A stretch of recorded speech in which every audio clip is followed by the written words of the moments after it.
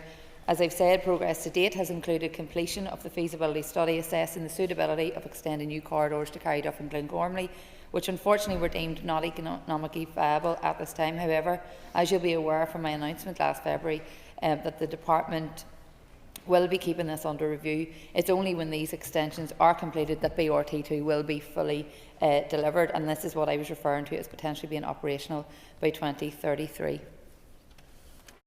Kingston.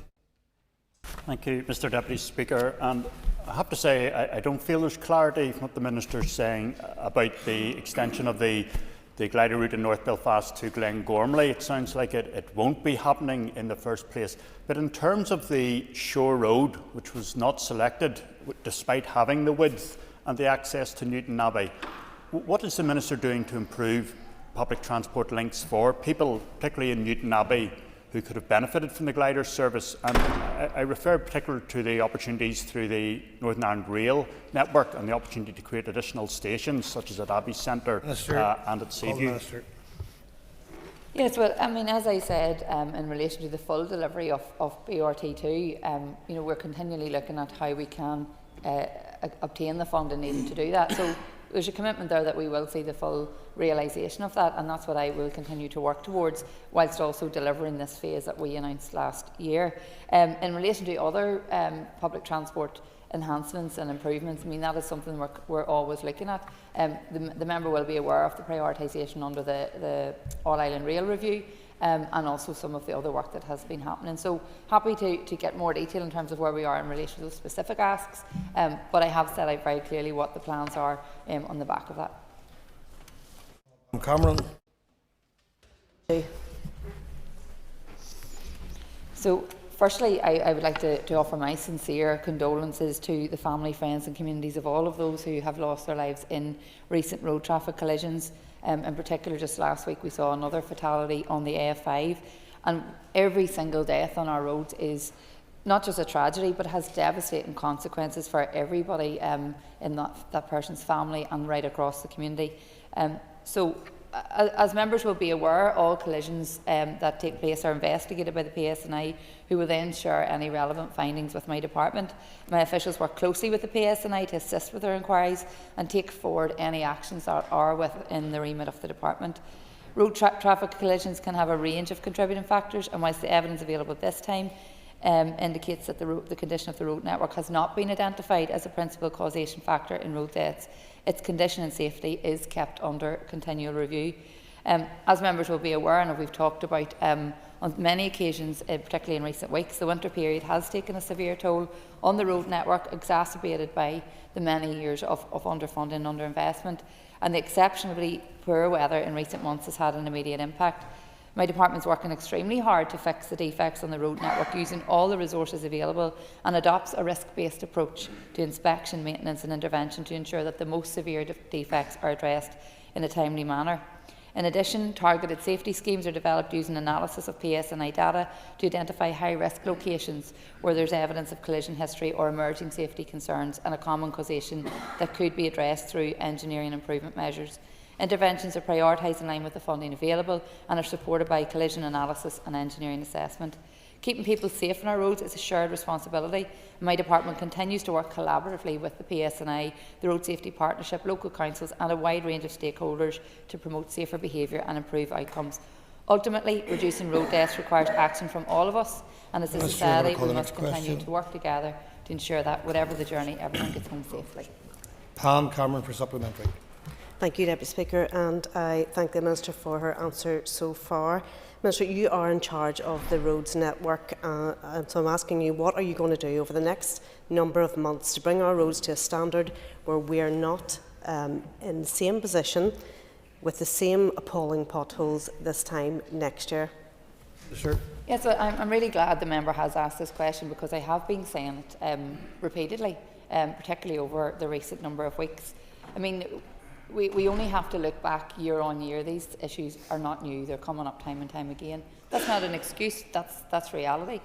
And what I've been doing is, yes, we've seen unprecedented rainfall. I mean, that's a fact. We've heard it reported in the media, in the news and by experts, which has had a huge impact on the condition of our roads. So what I have been doing, members are aware we have developed the draft road maintenance strategy. That has taken a new approach to how we deal with road maintenance. So that's as simple as things like not repairing one pothole and skipping a number of potholes that are existing around it because they simply don't meet the criteria. It's looking at larger patchwork that will help to build resilience and sustainability in the road, the integrity of the road.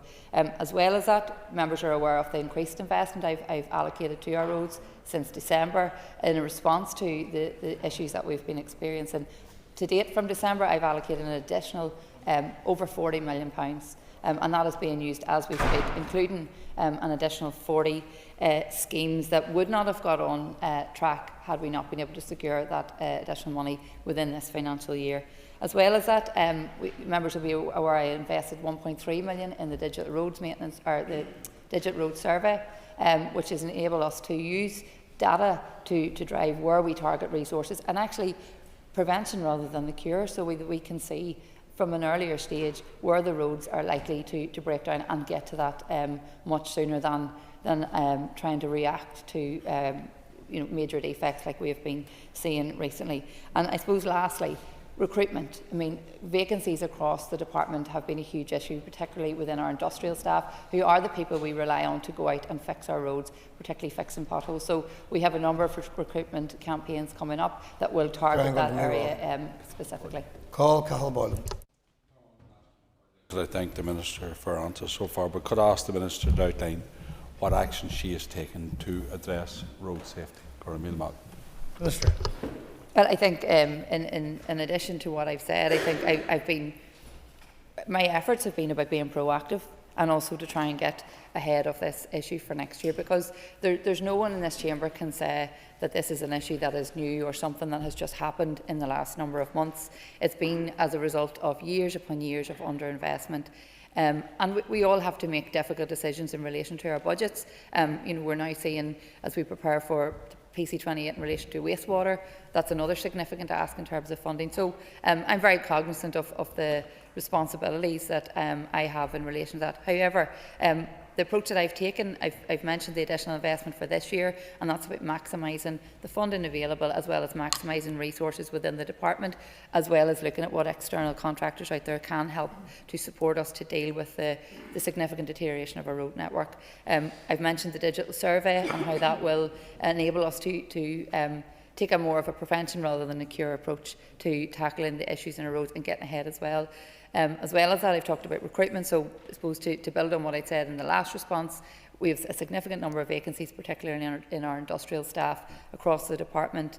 So we are taking a targeted recruitment approach now to see how we can fill those vacancies and build our capacity within the department so that we can have more people out to deal with the issues impacting on our roads. And I suppose lastly, it's about looking at the strategy and how we can use that. So whilst it's a plan, it's a strategy, very much now in the time ahead, particularly from this financial year, it's about ensuring that we use that appropriately and we look at what we've put into it and actually implement that. So that's where I'm at, as well as looking at a front loading of my budget and see how we can right in from April onwards, get ahead and target investment where it's most needed.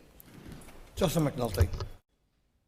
Minister, last night at Newry Morning Down Council, the SDLP tabled an emergency motion on the dangerous state of our roads with potholes galore and calling on the Executive to deliver on the Barton recommendations, which would vastly improve the state of our roads and fill the potholes. Minister, why did your party not block that motion from being tabled and from it being heard? And do you not believe the state of our roads are approaching emergency status given the dangerous nature of the potholes? Minister. Well, as I'm not on the council, I suppose I can't speak to what decisions took place at council. However, we can get further information on that. I think there are standing orders in place and protocols in place in terms of the tabling of motion. So I suspect that if it didn't get through, it wasn't for any other reason than potentially that. However, without all of the information, I can't make comment on that. But I've outlined very clearly that what I am doing and what I intend to do to deliver a better outcome in relation to our roads. Absolutely, our roads are in a terrible state. But what I'm doing is finding solutions. That's where I'm focused, and that's where I continue to be focused. And all of the things that people have been calling on me to do, we're already doing or working towards doing. So I hope that when we see more of this, particularly around the strategy, and as a member of the Infrastructure Committee, the member will know what is included in that strategy and what that sets out to do. So now we're in the process of finalising the consultation report, and early indications show that that's been relatively positive in relation to what was set out in the draft road maintenance strategy. So I look forward to hearing other proposals, if there are, in terms of how we deal with this within the limited financial budget we have, but also finding solutions that will have a real and lasting impact. Buckley. Question number 3. The Climate Change Act 2022 provides an important statutory framework which will shape how my department plans and delivers road infrastructure going forward. I remain determined to do everything possible to improve road safety through the development of new and upgraded roads. Major schemes such as the A5, the A4 Enniskillen Bypass and the A1 Junctions Phase 2 project continue to play a vital role in saving lives, supporting economic growth and improving regional connectivity. And that's why they remain key commitments for me and why I'm awaiting the outcome of the current A5 legal appeal. The Act also reinforces the need to ensure that road infrastructure is planned and delivered in a way that is consistent with our climate change and decarbonisation obligations. My key transport decarbonisation policies and actions are already set out in the first draft Climate Action Plan for 2023 to 2027. My department has been actively engaged in this process, and alongside DERA, we hosted a transport sector decarbonisation stakeholder engagement event in September last year, and officials have since reviewed and assessed the transport responses from the public consultation. This work is ongoing in close collaboration with DERA and other departments as the draft Climate Action Plan is refined. In practical terms, the Climate Change Act means that road infrastructure projects must continue to be assessed not only on their strategic, economic and safety benefits, but also on how they align with climate objectives and legal requirements. And this includes ensuring that environmental considerations are fully integrated at each stage of development. It's also important that the Department allows appropriate time for the completion of legal proceedings, including those currently underway in relation to the A5, so that the Court of Appeal's ruling can be fully understood. And I consider it prudent to reflect on any lessons learned across other major road schemes in order to avoid the risk of further legal challenges and exposure to financial risk. The Climate Change Act does not remove the need for vital road infrastructure, but it does require a more considered and robust approach, one that balances road safety, regional connectivity and economic growth with our statutory climate obligations. Thank you, Minister. Jonathan Buckley, supplementary. Let's be honest, Minister. The Northern Ireland Climate Change Act in its current form has been an unmitigated disaster for infrastructure in Northern Ireland. An A5 in court with over £100 million spent on not a single piece of tar laid, the A4 Enniskillen bypass on hold, and the A1 road upgrade again delayed. Minister, will you commit to looking at fundamental reform within the Climate Change Act to deliver infrastructure projects? And would you agree that the next time a bandwagon comes along, that perhaps some people in this House will give consideration as to where it's going before they back it? Minister. Well, as the member will be aware, the Climate Change Act is not a piece of legislation under my department, and it is something that was agreed by this Assembly. So in order to make any changes, then that has to get Assembly agreement. What I'm committed to doing is focusing on this appeal and winning this appeal, because for me it's about saving lives. So there may be other views in terms of what the legislation means. I mean, my team, as well as the Minister Muir's team in DERA, are working extremely hard to evidence that we have followed the Act appropriately and that we can overturn the appeal. So that is what I'm committed to, because my ultimate priority here is to get the A5 built and getting all of those other road schemes underway. Declan McLear. Yes. Minister, thank you for your response and your elaboration in relation to the Climate Change Act that was introduced by the then Minister Poots, the DERA Minister. Minister, there was a most recent death in the A5 was last Monday night, so it was, which brings the very stark statistic to almost 60 deaths on that road in the last 20 years. Minister, could you give us an update on the current status of the appeal? Yeah, and I suppose just firstly to offer my condolences to the family and friends of the person that lost their life in the A5. Another stark reminder of why we are doing what we are doing and why we are working so hard so that we can see the delivery of the A5, so that no other family experiences what that family is currently going through. As the member will know, the High Court judgment last year in relation to the A5, which went against my department, was hugely disappointing, not just for me, but for all of those families and the campaigners, such as Enough is Enough, who have been extremely diligent and steadfast in their commitment to ensuring that the road is built. As the members are aware, my department lodged an appeal against the judgment, and the Department for Agriculture, Environment, Rural Affairs and Friends of the Earth were granted permission to formally intervene in the appeal on either side of the argument. And the case was heard in part by the Appeal Court on the 9th and 10th of December at the end of last year. The Appeal Court then referred the matter back the matter of the Climate Change Act issue back to the High Court, with the most recent hearing commencing last week. And following an outcome of this, the Court of Appeal will then reconvene. So we will continue to focus that, and it is certainly my priority that we deliver the most robust arguments so that we can get a positive resolution to this really, really important case. Reynolds. Minister, what impact will unchecked climate change, and I'm thinking particularly there about higher temperatures and heavier rainfall, what will they have on our road infrastructure, and what adaptation measures is your department doing or taking to tackle against this? Sure. Well, I think that's a really good question, particularly given what we have seen in recent months.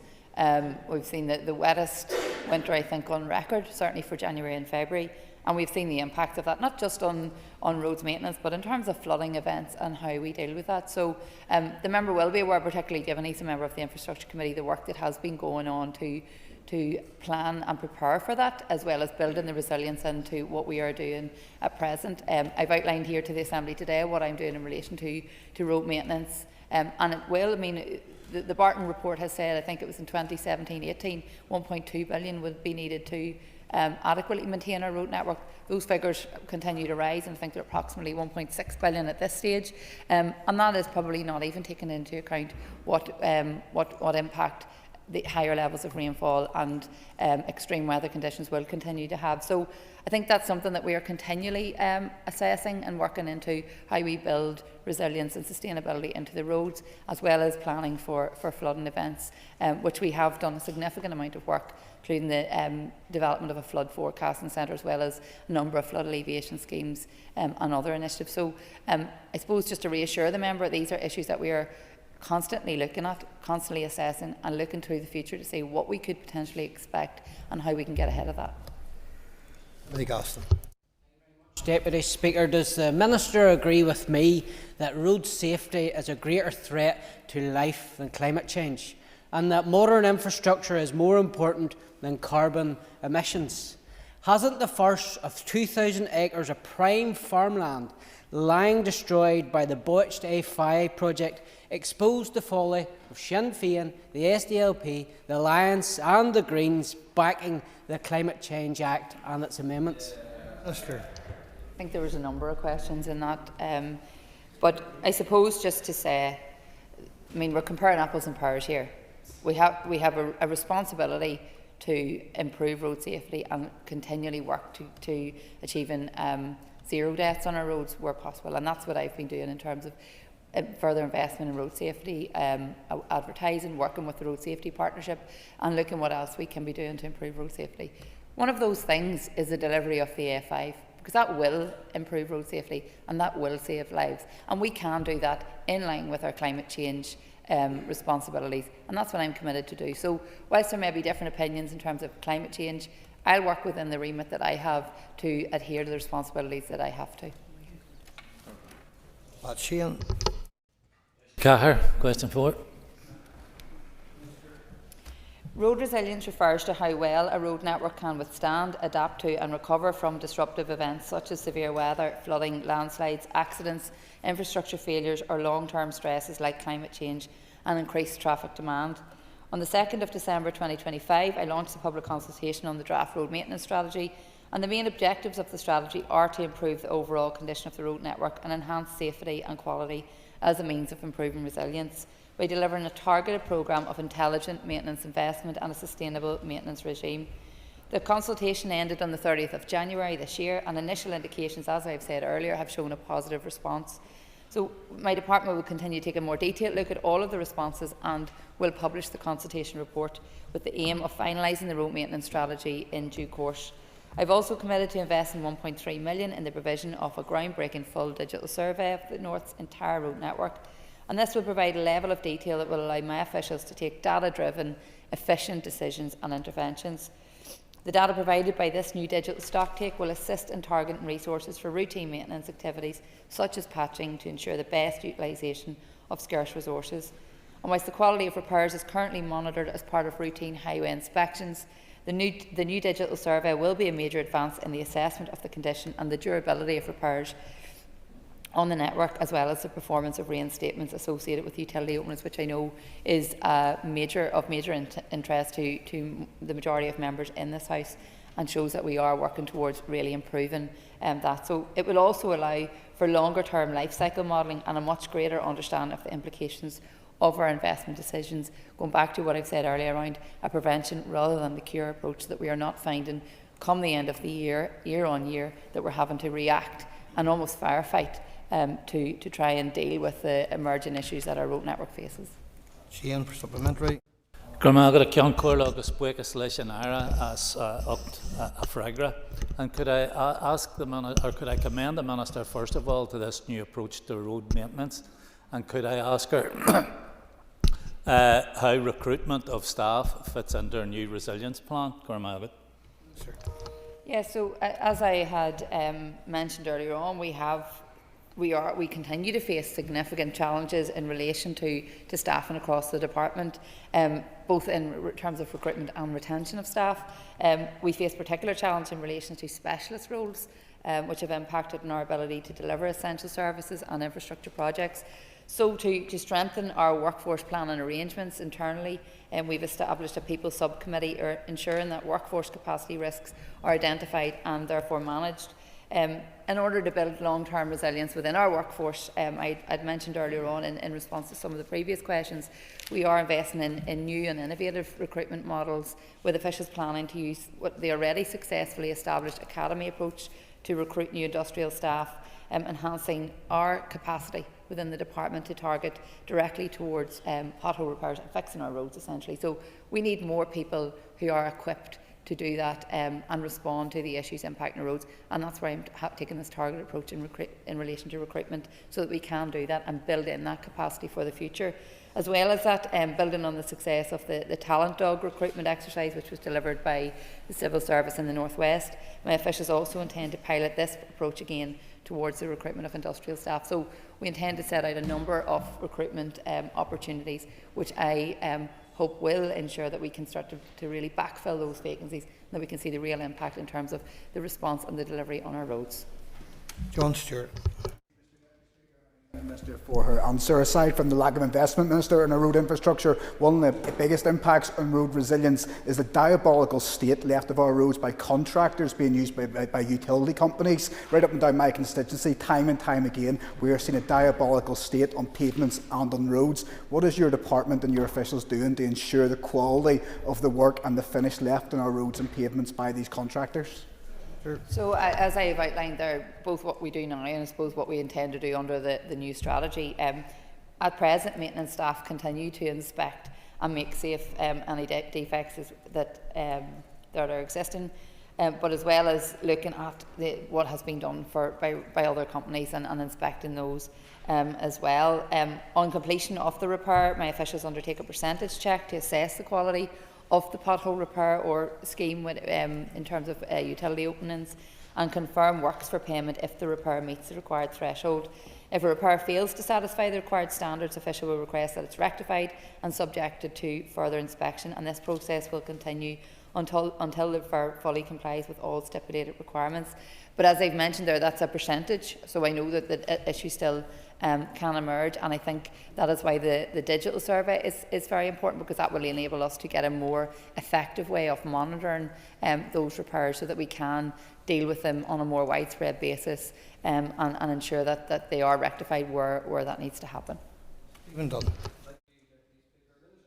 We're in a crisis. We've heard all the excuses, but the public now rightly want to see action. The consultation on the underwhelming draft road maintenance strategy closed over a month ago. Can you update the House on when we will expect the final version of the road maintenance strategy, and will it look at important points around the role of utilities in compromising our road network, which it ignored in the draft stage? Minister, with 45 seconds. So as I've already answered in relation to all of these issues, and I have set out, not excuses, I've set out the facts, but I've set out the actions that are underway and also what are going to happen in the time ahead. So yes, as I've said, we are currently analysing the consultation responses. There's been a positive response to that, which I'm very pleased to see, and that will then formulate the publication of the final consultation report, which then will help us to move towards the delivery of the final road maintenance strategy. Very, very quick one, Mark Durkin. Deputy Speaker. Minister, Divisional officers will be currently working up their investment and action plans for next year. These have been getting slimmer every year, which is a sure sign of austerity, with fewer schemes getting brought forward. Once the survey is complete, will it be rolled out again, or will investment priorities be dictated for years to come by this snapshot of the state of our roads? No, so I mean it is an ongoing process, and I think at this stage we already have seen the kind of widespread, the road network in full, but it's certainly to be looking at how we continue to utilise that. So I suppose we couldn't just do one survey and then say, well, that's it, we're done, and that's us for the next 10, 15 years. I think that ongoing review, it's more about ensuring that we're having a better use of resources. It's data driven, and I think the fact that we will need less actual staff to go out and do that they can maybe be directed to do other work, will help to build our capacity within the system. Okay, members, that ends the period for listed questions. We now move to 15 minutes of topical questions, and I call Justin McNulty. Minister, this week will mark 1 year since the devastating loss of Caitlin Rose McMullen, who lost her life getting off a bus on her way home from school. Since then, 4 more children and an elderly man have been involved in similar accidents, 2 of whom lost their lives. My heart goes out to Caitlin Rose's family and to all families who are suffering loss. I know this question will not ease their pain, but I know the Minister has met with families devastated by similar tragedies when you promised legislation. So, Minister, with a year to go before this place dissolves for an election, will you tell us when will this legislation come to the House to ensure our children are protected on their school journeys home? Sure. Yes, so firstly, yes, I've met with Caitlin Rose's mum on a number of occasions now, and I completely admire her determination to, in what is a tragic, devastating time, which she has used and her grief to turn into action, and I very much appreciate her efforts in relation to doing that, and I gave a commitment that I will work hard to deliver on that. The member may be aware that, on the back of that, I developed the Safer Journeys to School programme, and this has been established to improve safety for children and other vulnerable passengers, particularly when getting on and off buses. Road safety and the safety of our school children is an absolute priority for me as Minister. The Department's Safer Journeys to School programme is progressing at pace, and I'm very pleased to say that, and we've been getting regular updates from the team that are working on it, and it's progressing towards a comprehensive package of measures, including legislation designed to reinforce the high level of care required of all of us when driving past a bus carrying children. As I've previously said in the House, I've been working across, I've met with the Education Minister as well in relation to this, because I recognise, and as Caitlin Rose's mum has said, that it's not just legislation that's required here, we need a wider piece, which is what I gave a commitment to do. So I hope to be able to update the House fairly soon in relation to that, but I want to give a reassurance and to give confidence that that work is progressing at pace, and we have been carrying out extensive work to ensure that what we deliver is delivered properly. Thank the Minister for her answers, and just to say that it's reassuring, I'm sure, for families that it is a priority for you and your department, and they would like some timelines around when delivery will actually happen. So thank the Minister for her answer, and just to recognise families and the pain that they've experienced. Want to respond? No, I just want to thank the member for his comments, and I think whilst we all want to see this delivered as quickly as possible, with legislation, we all know that if we don't get it right, then that can lead to further issues and consequences. So certainly I wanted to do is that we have a dedicated team of people working on this, who are giving this their full priority and want to ensure that what we do is done right, so that we can continually reduce incidents like this and reduce road deaths for all of our communities. Minister, in the media today it's been highlighted that people could lose their care packages because of the state of our roads. What discussions have you had with the Health Minister on this? Well, it's not something has been brought to my attention, and I think that is deeply concerning. I think if there's a role for both myself and the Health Minister to work together in this, I'm more than happy to do that. I have outlined the work that I'm doing to try and tackle the serious deterioration on our roads over a relatively short period of time. And I have outlined to members on a number of occasions just the extent extensiveness of that in terms of the number of defects that are being reported, and that continually is being added to. However, and I hope with the period of dry weather that we are seeing now that we can get more and more dealt with in the time ahead. But if there's scope for me to work with the Health Minister in relation to that to ensure that that doesn't happen, because that would be something that would deeply concern me, I'm more than willing to do that. Thank you, Minister, for that response, and I know, having dealt with you previously, that you'll take that matter seriously. Could I ask, if you do meet with the Health Minister, if you could explore prioritisation of maintenance of key routes with the trusts to make sure that if domiciliary care staff are travelling across those core routes, that the roads will be in as best a state as they can possibly be? Sure. Yeah, and I think, that would require engagement with local section offices as well, because they may already have them prioritised, and it's just at this stage in the financial year, it's about where the capacity is to actually deliver that. So, if there are specific locations where that's an issue, happy for the member to feed that in, that we can check with teams, because it is the consequence of that can have further impacts. And I think that again re-emphasises the importance of our road network, not just for all of us in this chamber to get from A to B in terms of getting to our work, but also it's a lifeline for many people, particularly in our rural roads, and rural areas. And that's why in the recent investment I got, both at my opening budget, but also with any in-year allocations, I specifically targeted funding to the rural roads through the Roads Recovery Fund, because I know just how important that is for connectivity and for people, particularly those who are more vulnerable. So I'm happy to do that if there are examples that the member wants to pass on. All three. Speaker, can I ask the Minister, the Climate Change Act's unrealistic targets have been an absolute disaster. Parties followed a populist pipe dream which has now turned into a nightmare. Minister, what good is an infrastructure minister who can't build infrastructure because of the amendments that were supported by your party, by the SDLP, by the Alliance and by the Greens?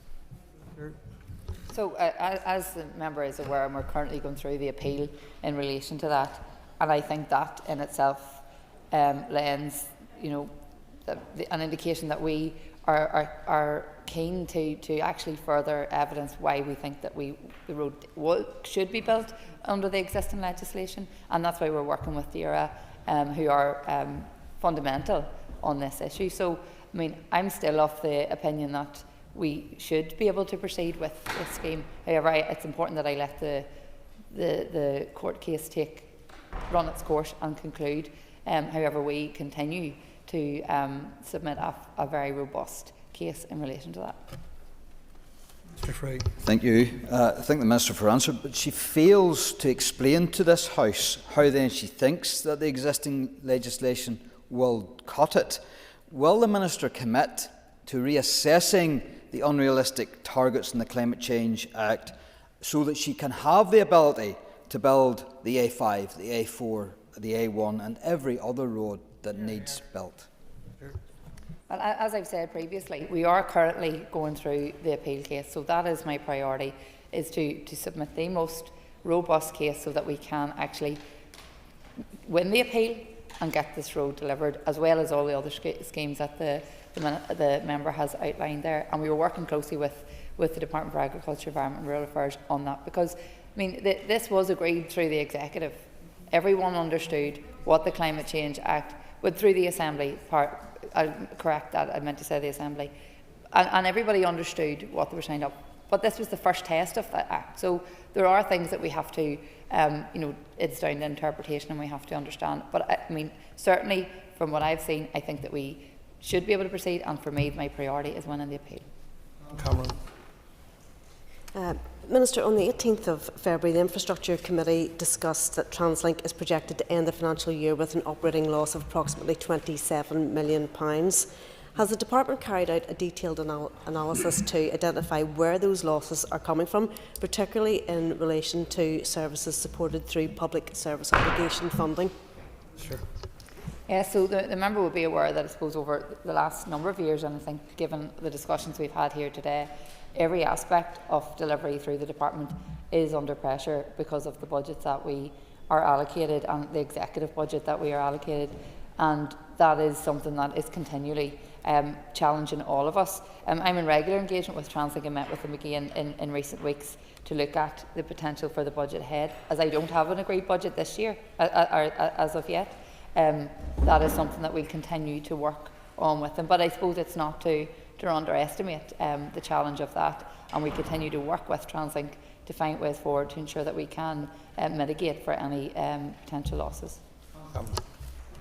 Thank you, Deputy Speaker. Thank the Minister for her answer so far. I appreciate the Minister may not have this information here, but if she could follow up, that would be good. But if the Minister could confirm what proportion of that projected loss relates specifically to socially necessary services funded through the PSO, and whether route analysis has been undertaken to assess those services to see if they could be delivered more efficiently.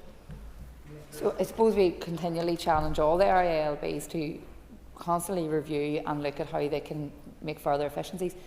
In fairness to TransLink, they have been doing that and have shown where they have made savings to try and live within their budget, as is expected of all of us, and I commend them for that. This is an ongoing piece of work, and I think going into a new budgetary period, hopefully we'll have a multi-year budget which will actually enable us to plan more efficiently and more effectively and to deal with the issues you've outlined. But happy to come back to the member on where I can in relation to that. But as far as I'm concerned, I think at this point in time it's more about looking at what we do in the future. We have a draft budget there, but I suppose until we have our actual budget we'll be able to give a more realistic analysis of what that would mean. Deputy Speaker. Minister, can I take you back again to the state of our roads? It is one of the most pressing issues that I have in my constituency office every day.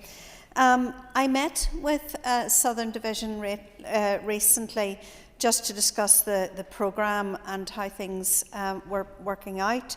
And it was indicated to me that the road maintenance budget for Southern Division, just the maintenance budget now, was actually spent by the end of the summer. That indicates that perhaps there was not a realistic budget for roads maintenance in the first place. I know you don't have your budget as yet, but could you give priority to the maintenance budget so that we don't fall into the same issues over and over again? Yeah, well, look, I mean, whenever we agreed the budget last year, and I think it was August, almost September by the time we got a finalised budget, and that's the exact reason why, because we had such difficult decisions to take in relation to that, because there's so many competing priorities: our road network, our wastewater, public transport, all of those things that everyone in this chamber wants to see improved and enhanced and delivered to the standard that all of the public should expect. So I know that it fell well short of what was needed. We had an opening budget of 68 million, but that's also why, where I had the opportunity to reallocate funding or obtain additional funding, I've now brought it up to, I think it's just over 105 million. Still falls well short of what's needed, and it's not ideal because it's too late in the year, I think, to be able to get ahead of what we are dealing with now.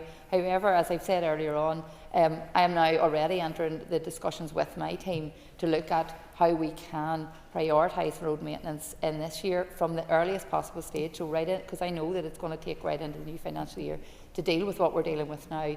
Front load that budget as far as possible. It's not going to be easy, you know, I'm not under any illusion, but certainly I don't want to see us in the situation we are. But as well as that, the cumulative impact of the other measures I'm taking around the new strategy, around the digital survey, around the recruitment campaign, so that we can actually see real results that will make a positive difference for everybody.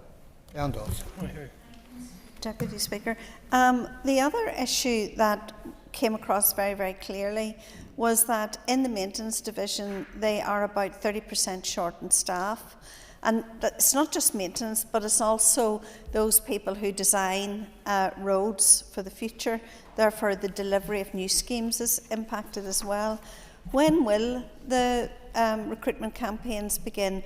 Where will they be focused? And will they make up for the huge shortage that we now see? Yeah, so I mean, I think earlier as well, I spoke to this, and particularly around specialist roles are very difficult in relation to filling those vacancies. There's a 30% administrative, engineering and industrial vacancies across our roads divisions. So that's why we have established a people subcommittee. I know that means nothing to the vast majority of people, But I hope it just shows that we are particularly emphasising the need to tackle this issue, because the workforce capacity risks then need to be identified, and I think we're at that stage, but also managed. So to build in that longer term resilience, we're investing in more innovative recruitment models. I talked earlier on about the academy approach that has been already used, as well as the talent dog recruitment process that's been used by the civil service. At present, there's 22 recruitment campaigns underway, and in the last 12 months, our efforts have led to approximately 200 new appointments, with a further 300 anticipated soon. Officials also, as I said, use the other recruitment approaches that I've mentioned, but I think, and I can come back to the member, I think the first one is due to start in the coming weeks, but I can get more detail on that. But I think I really want to emphasise that is a key focus area for me, because I know without the staff to do these, we can have all the money in the world, but it's no good just if there's nobody to actually go out and do what's needed to be done. Armstrong for a quick question. Could I ask the Minister for her assessment of the importance of ending Northern Ireland Water's SORPI arrangement, which effectively give them a get-out-of-jail-free card? Mr. Brief answer.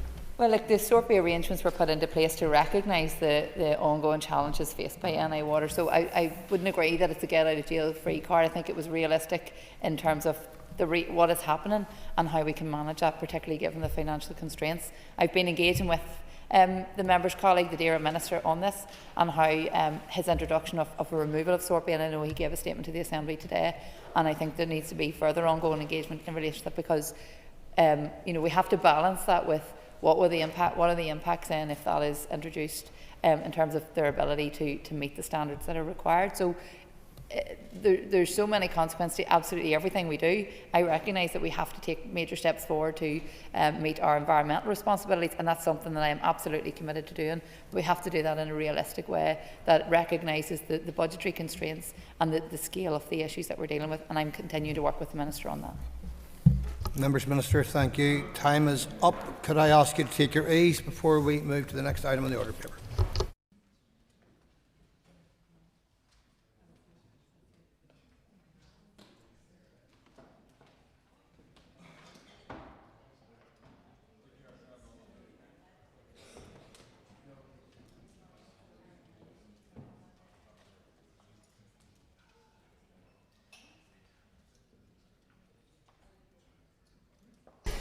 Members, we're going to return to the LCM for the universal credit removal of the two-child limit bill, and our next speaker is Mark Durkin. This is a good day, not just because it's my birthday, but it is good to get the opportunity to speak today on the long overdue removal of the two-child limit, a significant driver of policy on these islands in recent years, and the impact of which has been hit hardest and been felt most severely here in the north. The SDLP vociferously warned that it would drive children into poverty and heap pressure onto already struggling families. That reality has sadly come to pass. Parties here, with the exception of the SDLP, didn't just vote for the welfare reform bill, but when doing so also handed powers to the Tories to do even more damage, and they did with relish, nowhere more so than with this draconian, almost dystopian policy, along with its odious rape clause. We opposed it then, we've campaigned against it since, and we welcome its removal now. But this change must be managed properly. We can't afford a poorly handled transition.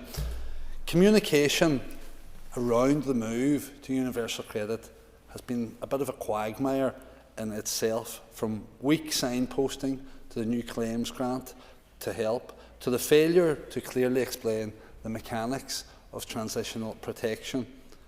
If this odious policy is to be undone properly, the Department must raise awareness to ensure claimants fully understand how these changes will affect them, and I do welcome assurances from the Minister today in that regard. However, we do know through experience that what is outlined in policy doesn't always occur in practice. As of August last year, there were 17,600 children that weren't eligible for the child element of universal credit because of the two-child limit. The Minister gave some more recent figures. Lifting this policy will undoubtedly lift thousands of children out of poverty overnight, and others a wee bit closer to some degree of comfort. And while we very much welcome this step, we can't ignore some of the wee questions that remain unanswered. The Minister previously told me that officials were undertaking a wider piece of work to determine the wider impact of removing the two-child limit on awards. I wonder, has that analysis been done, and when can we see it? Members are being asked to consent to legislative change without the full picture before us. And this isn't great governance, but sadly it is a situation we have become used to. My committee colleagues and I have also raised the issue of transitional protections, cognisant that this change could result in an erosion of that protection. Has the Department quantified how many claims will be adversely impacted as a result? We mustn't repeat the mistakes of the past. Welfare reform was a disaster. It's good that all parties here worked to ensure that we got a mitigations package. However, there's something of a tangled web or a confused picture of what's out there between mitigation schemes, transitional protection or payments, and cliff edges. And that brings me to the benefit cap mitigations. Recently, I'd asked the Minister whether he would extend benefit cap mitigations indefinitely to ensure families are not forced to teeter along another cliff edge. His response was, and he's reiterated today, that it will be for the Executive to agree funding for those schemes which are due to end in 2 years' time. Between now and then, we'll be heading into another election. Hopefully, we'll be coming out of another election. We'll have finished one mandate and moved into the next. That's if we're lucky enough to have an Executive even. And political time, I know a week's a long time in politics, but 2 years will go past in the blink of an eye, and that deadline is going to come along far quicker than some might think, and families can't be left in limbo. We have seen this debacle before, waiting until a minute to midnight and then scrambling around for an extension. That's not the actions of a proactive government, it's more a kind of crisis management. Families living in poverty need certainty. We need a comprehensive, costed and funded anti-poverty strategy, and we hope to hear more from the Minister on that in the near future. If we're serious about tackling child poverty, then benefit cap mitigations must be extended indefinitely. We can't allow anxiety to build year after year. The removal of the two-child limit is great news, as I've said. It's necessary, but we do also need that bit more clarity on the transitional protections and a firm commitment on the benefit cap mitigations. As I bring my remarks to a close, I want to pay tribute to campaigners, to the incredible Cliff Edge Coalition and all their component parts, for their passion, their compassion and their unwavering efforts to do what's right for our most vulnerable and for our society as a whole. Let's work alongside them now to ensure planning begins now, not in 2027 and definitely not in 2028. Let's lift children out of poverty, but let's also ensure we don't replace one grievously flawed policy with a new layer of uncertainty. Thank you, Mark. Agus Sonna Sortin you. Happy birthday. Okay, our next speaker is Maurice Bradley.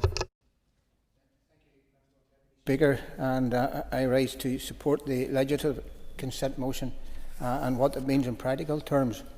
Across Northern Ireland, there are families working hard, raising 3 or 4 children, doing everything asked of them, yet finding that support simply stopped after their second child. This bill did not stop. The cost of food did not stop. The price of heating, clothing and school essentials certainly did not stop, but the support did. That is a reality many larger families have faced. Removing the two-child limit restores a basic level of fairness. A child should not count for less simply because they happen to be the third or fourth child in a family. Parents do not budget for their children in policy terms. They provide for every one of them equally, and our support system should recognise that reality. This change will mean real money back into household budgets. It means less pressure at the kitchen table, less anxiety for parents trying to make ends meet, and greater stability for the children growing up in homes already stretched by rising living costs. And let me also address the financial point directly. This support is funded by Her Majesty's Treasury through established parity arrangements and does not come out of the Northern Ireland Block Grant, and it does not take a single pound away from our hospitals, school or policing. Supporting this legislative consent motion is therefore the responsible decision, delivering help quickly, maintaining parity across the United Kingdom, and doing so without placing additional pressure on devolved finances. This is about fairness, practicality and supporting families who are doing their best in difficult circumstances. For those reasons, Madam Deputy Principal, I support the legislative consent motion. Thank you, Maurice. I call Sean Mulholland. Thank you. Thank you, Principal Deputy Speaker. I welcome the opportunity to finally stand here in this chamber in support of the legislative consent motion on the universal credit removal of the two-child limit bill. Like others, I want to be absolutely clear about what it represented. This was a policy choice made at Westminster that told families that not every child mattered the same, that some children were worth less than their siblings purely because of their birth order. It was a deliberate decision to draw support from children, particularly in the most vulnerable of families. It ignored the reality of family life, particularly here in Northern Ireland, and it ignored that relationships break down, bereavement happens, illness strikes, and that employment is insecure and circumstances change. And as we now know from the mountains of evidence, it embedded child poverty even deeper in our society. So this LCM begins to correct that profound injustice, but it is a correction, not a cure. And I think that we in this chamber can't relax at this point. Child poverty in Northern Ireland still remains far too high. Around 1 in 4 to 1 in 3 children here living in relative poverty after housing costs. The two-child limit has been one of the drivers of hardship, this deep, long-lasting poverty. And removing it has the potential to lift thousands of children, as we've heard, out of poverty, or at the very least reduce the depth of poverty that they experience. But we are still in a time when food bank usage remains at its highest. We are seeing families absolutely stretched to breaking point by the cost of living. This intervention really couldn't come soon enough. In-work poverty has to be central to the conversation. We heard at committee last week from the Joseph Rowntree Foundation. Too many families are working full-time and yet still cannot reach the end of the month in a financially good place. We know that childcare costs shape whether parents, particularly women, let's just say, can work. Insecure and low-paid work drives instability. The Principal Deputy Speaker, something I wanted to raise was during engagement on this LCM, stakeholders have rightly raised with us implementation concerns around communication with claimants, the interaction with welfare mitigations and particularly the treatment of those in transitional protection, as Mr Durkin has also outlined. The Law Centre Northern Ireland and Advice NI have warned about the unintended consequences and the erosion of transitional protection over time. If families now are not clearly informed, they may miss out.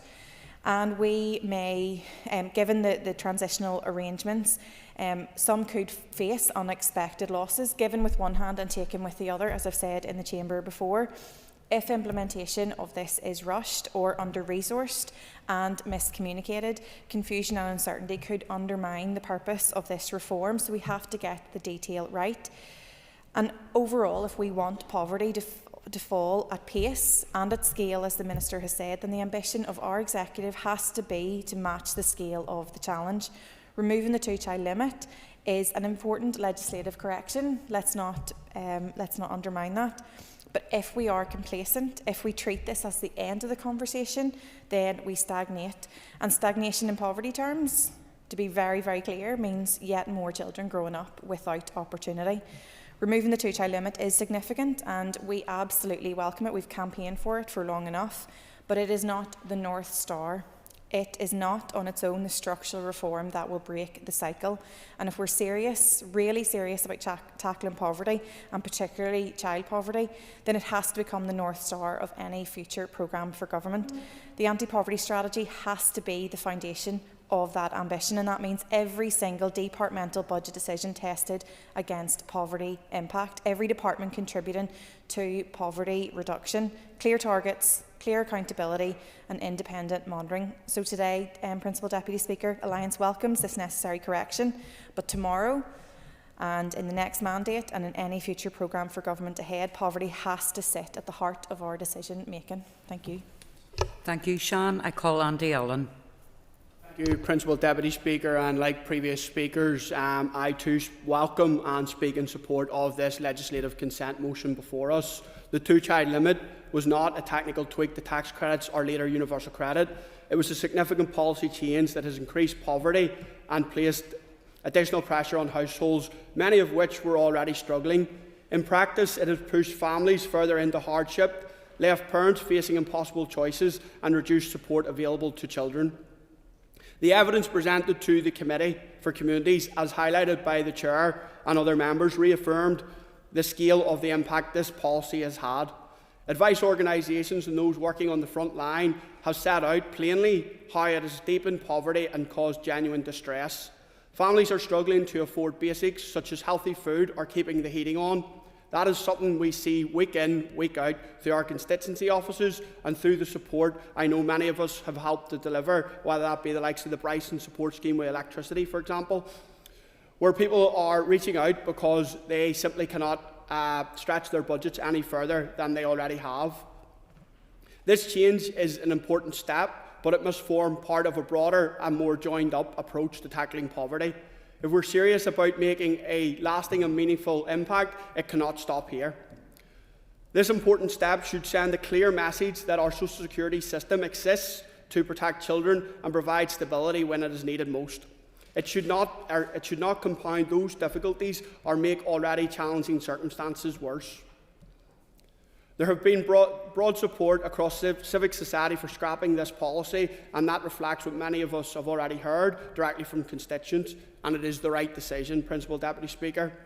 At the same time, we should be clear that passing this LCM, as we've already heard from other members, should not be the end of the conversation.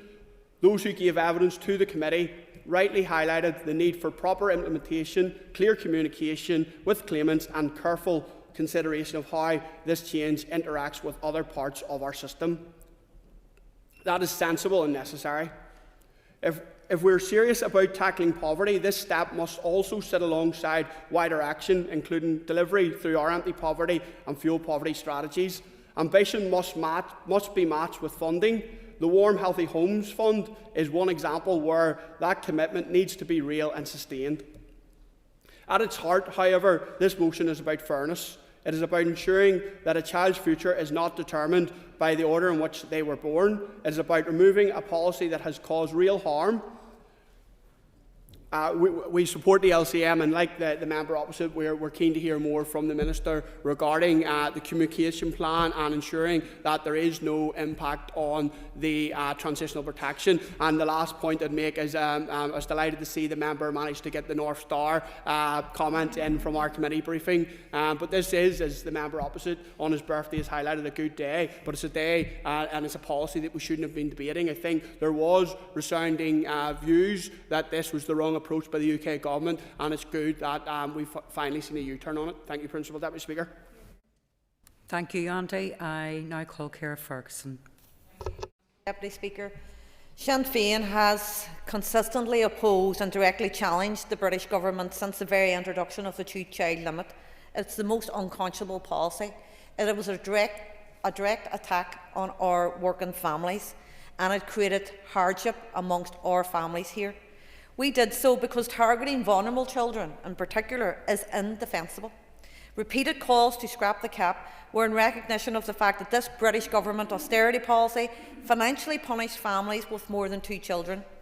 Over 17,000 children here were being left ineligible to receive vital financial support, of over 3,500 per child per year through the child element of universal credit.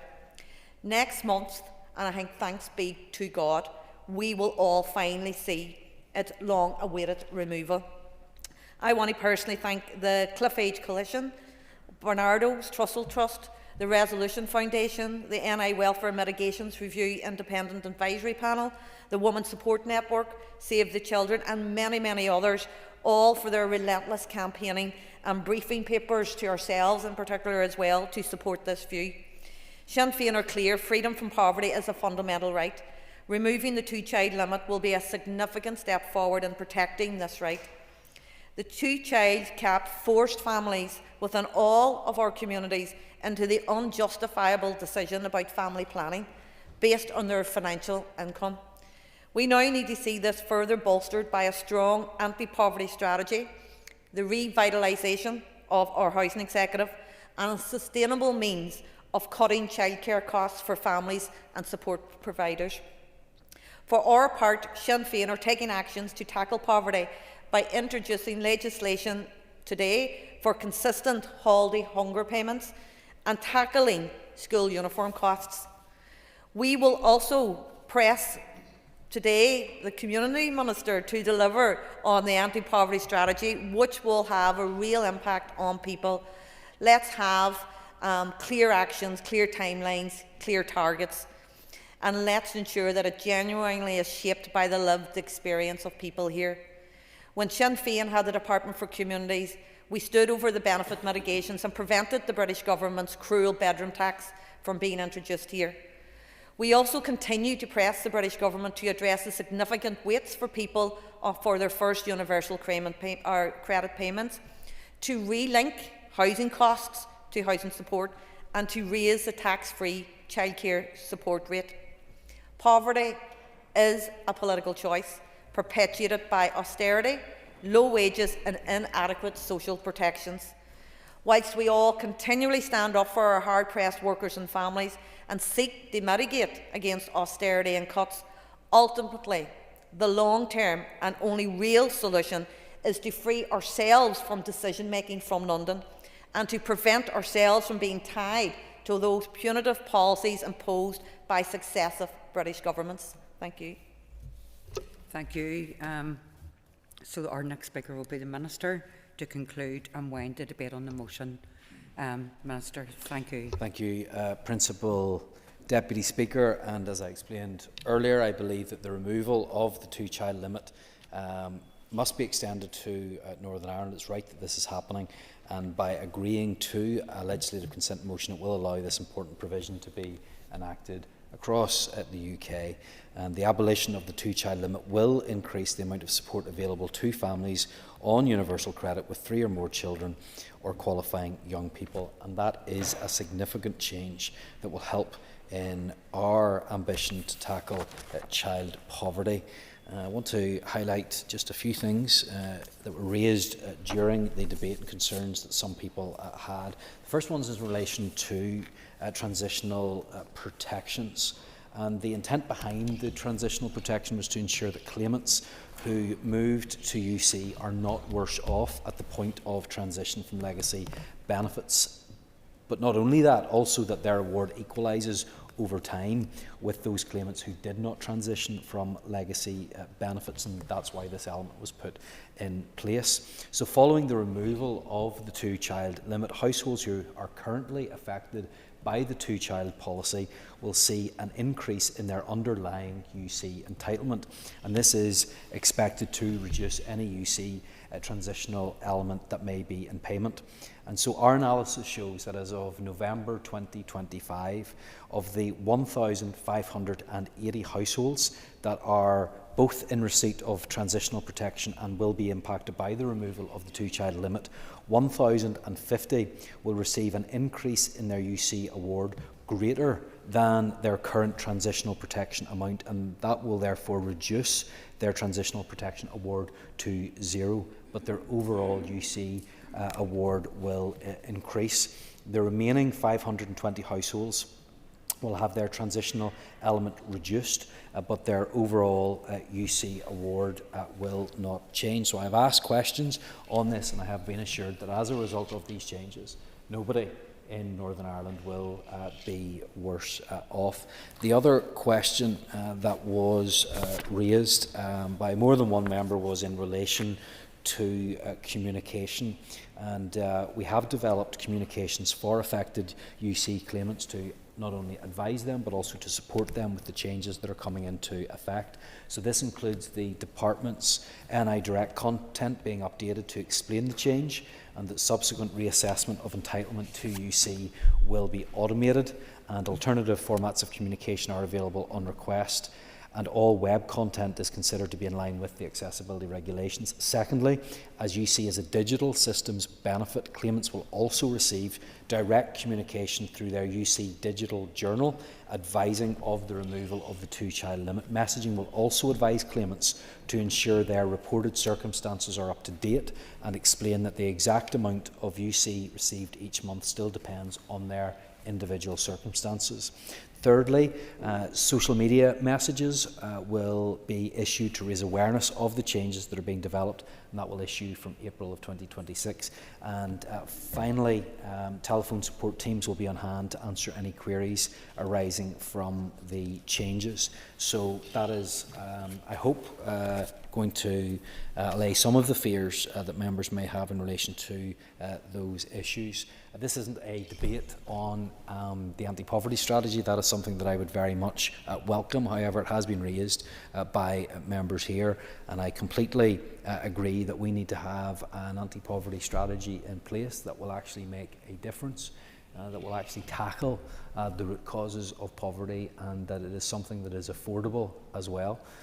That's why we need to make sure that we put all of these different measures on the table, weigh them up against each other, decide what's actually going to be most beneficial, and then prioritise those according to the difference that they can actually make in the lives of the people that we are here to represent.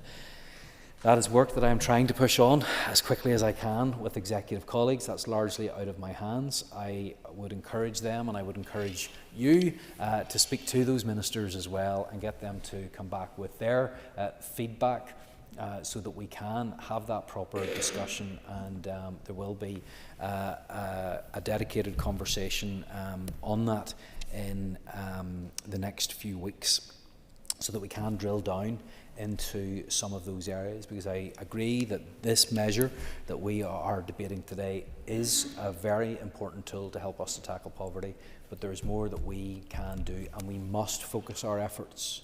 We must focus our efforts on those things that will actually get a return for the investment. And I welcome Andy Allen's comments in relation to the Warm Healthy Homes Fund in particular, which I believe is a no-brainer. It's one of the most important things that we can put money in to, because it is not an investment with a one-off benefit, but benefits that will recur each and every year as we move forward. So I am committed to doing what I can in that way. However, today is beneficial. It is good news that we're able to make these changes and certainly start the process of making those changes. There will be consequences for this for the executive to consider, and that will need to be considered as part of the budgetary process in terms of filling the gap that will now exist because of the benefit cap. However, that is what we are committing to doing today by bringing this LCM forward and supporting it, and therefore I commend it to the House. Thank you, Minister. So the question is that the motion standing on the order paper be agreed. All those in favour say aye. Contrary, if any noes. The ayes have it. The ayes have it. Members, the next item of business is the first stage of the Education Holiday Meal Payments Bill. I call Mr Danny Baker to introduce the bill. I beg to introduce the Education Holiday Meal Payments Bill. Clerk, could you please read the long title? A bill to make provision for direct payments to be made during school holidays to pupils entitled to receive free school meals and for connected purposes. Thank you. So that constitutes the bill's first stage, and it shall now be printed. Well done, Danny. So the next item of business is the first stage of the Irish Medium Education Workforce Plan Bill. I call on Mr Pat Sheehan to introduce this bill. I beg to introduce the Irish Medium Education Workforce Plan Bill. Fáilte, Pat, Clerk, would you please read the long title? A bill to require the Department of Education to prepare a workforce plan in respect of Irish medium education. Thank you. So that constitutes the bill's first stage and it shall now be printed. My who, Pat. Okay. Members, we'll just take your ease for a few moments before we start the next item of business. Thank you.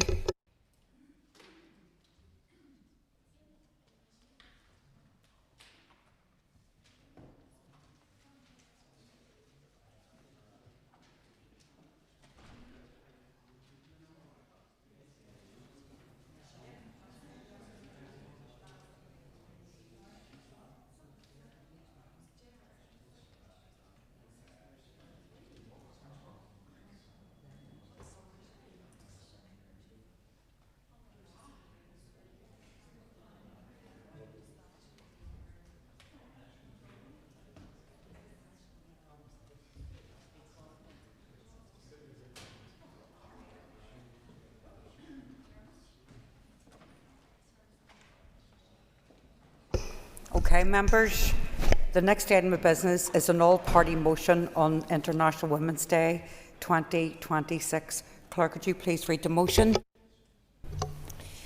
That this Assembly recognises the contributions and leadership of women in all fields of public and private life, appreciates that their contributions and leadership serve to enhance the quality of life of everyone in society, acknowledges that much remains to be done to achieve equality and opportunity for all women and girls, commends the work of organisations that equip and encourage women to stand for election and to progress in their chosen fields, amplifies the voices raised in support and defence of women from all walks of life who are subject to abuse online or in person, supports the strategic framework to end violence against women and girls, and joins the celebration of International Women's Day 2026.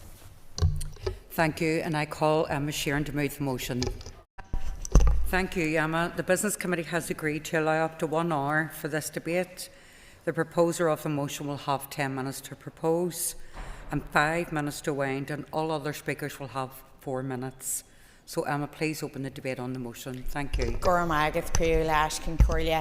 I'm pleased to have the opportunity to address this Assembly today to mark International Women's Day, which falls on Saturday. This motion invites us to reflect on the contributions, leadership and lived experiences of women across every part of our society, and it also challenges us to recognise the work that remains to be done. We know the value that women bring to our society, be it in classrooms, boardrooms or waiting rooms. Women are carers, cleaners and CEOs, and the work that they do, both paid and unpaid, turns the world around. And whilst we acknowledge progress, we must also be honest about the persistent inequalities that shape the experiences of too many women and girls. Structural barriers remain, everyday sexism remains, violence and the threat of violence remains. And for women who step into public life, hostility, intimidation and abuse, online and offline, remain an exhausting and often frightening reality. And today this Assembly sends the message that women's voices will not be silenced. We will amplify them and we will stand with them. We commit ourselves to building an environment where women can participate fully and safely.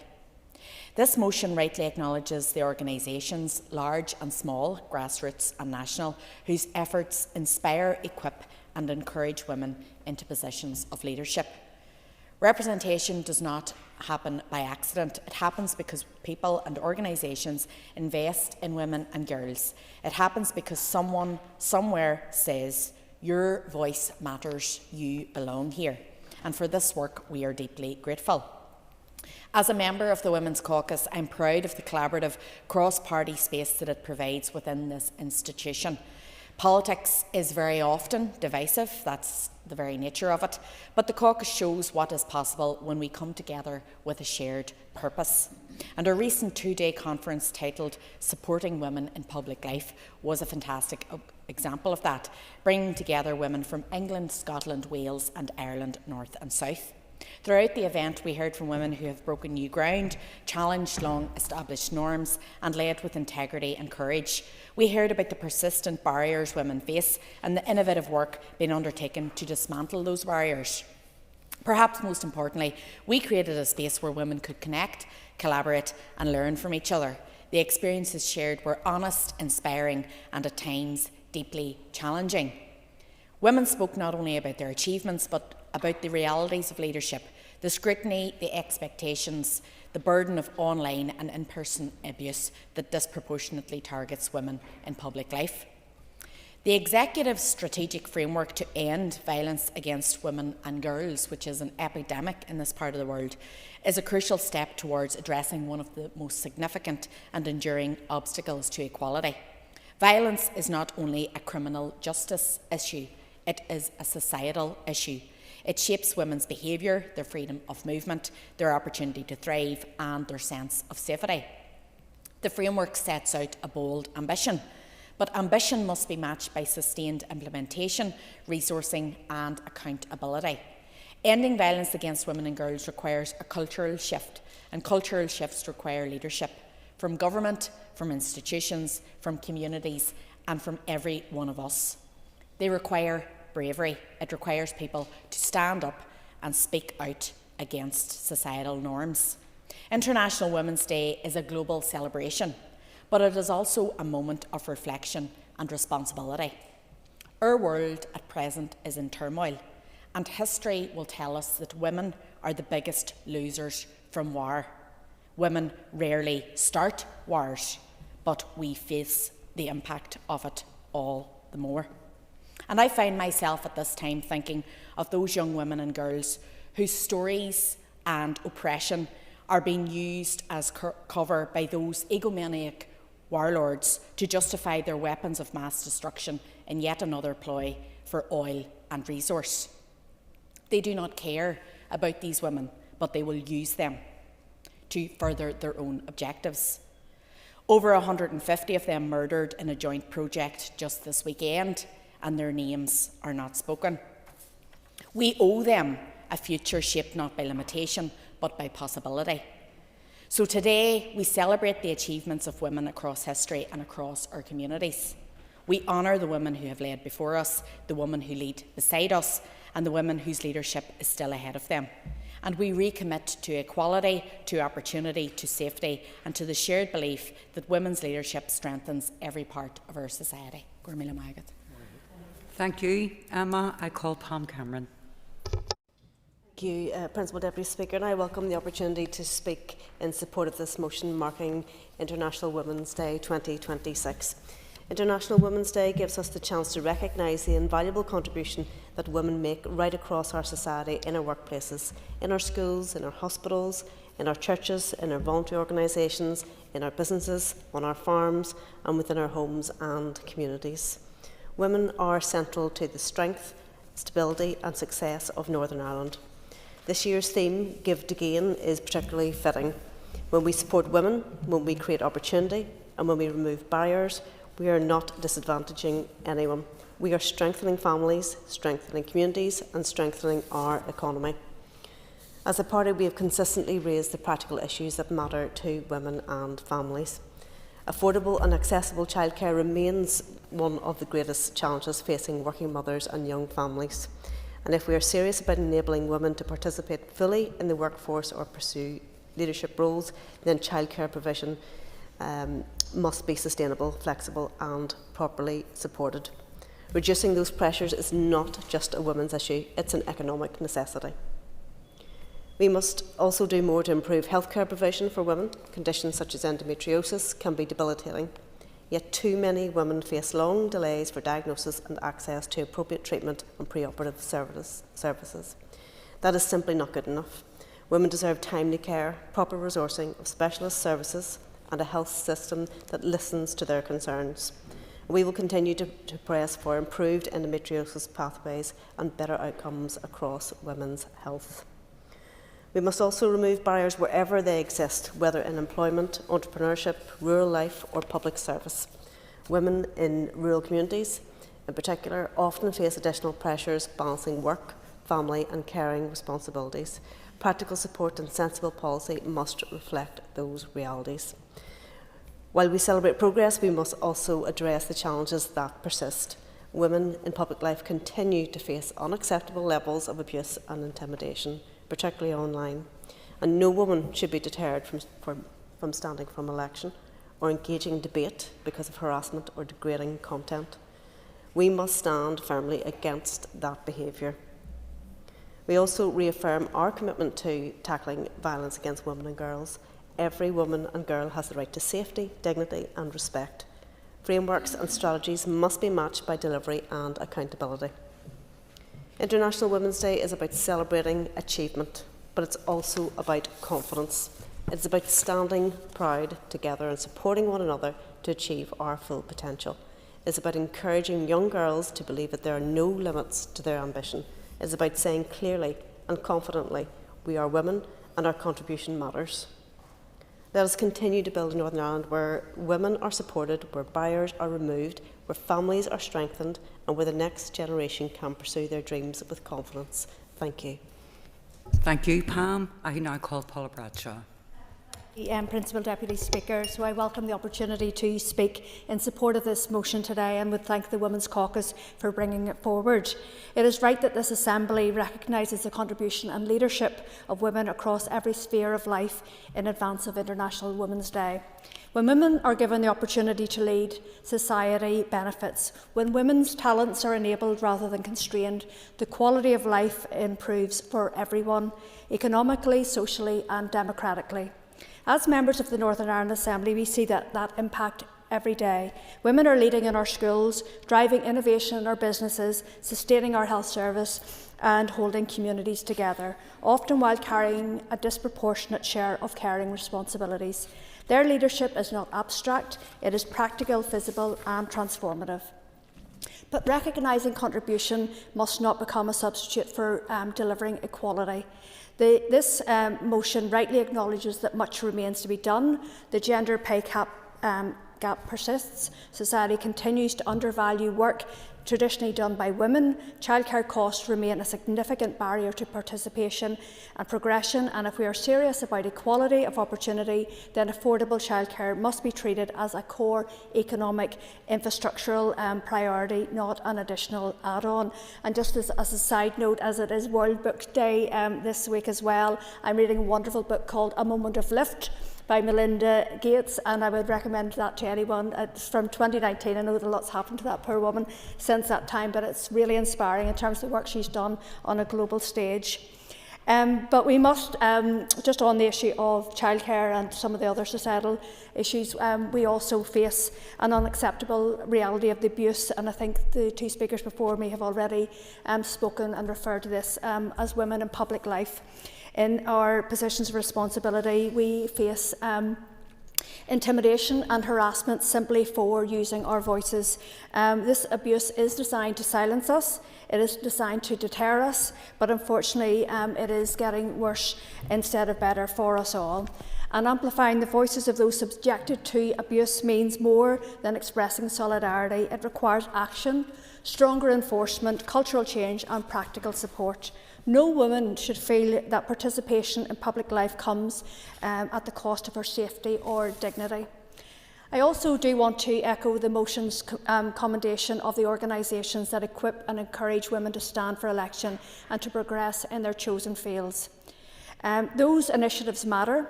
They challenge structural barriers, financial, cultural and practical, that still inhibit representation. A democracy functions best when it reflects the society that it serves.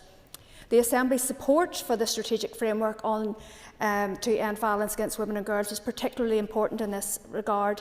That framework must be more than a statement of intent. It must be properly resourced, genuinely cross-departmental and focused on prevention as well as response. Short-term funding cycles for routine frontline services create instability where stability is most needed.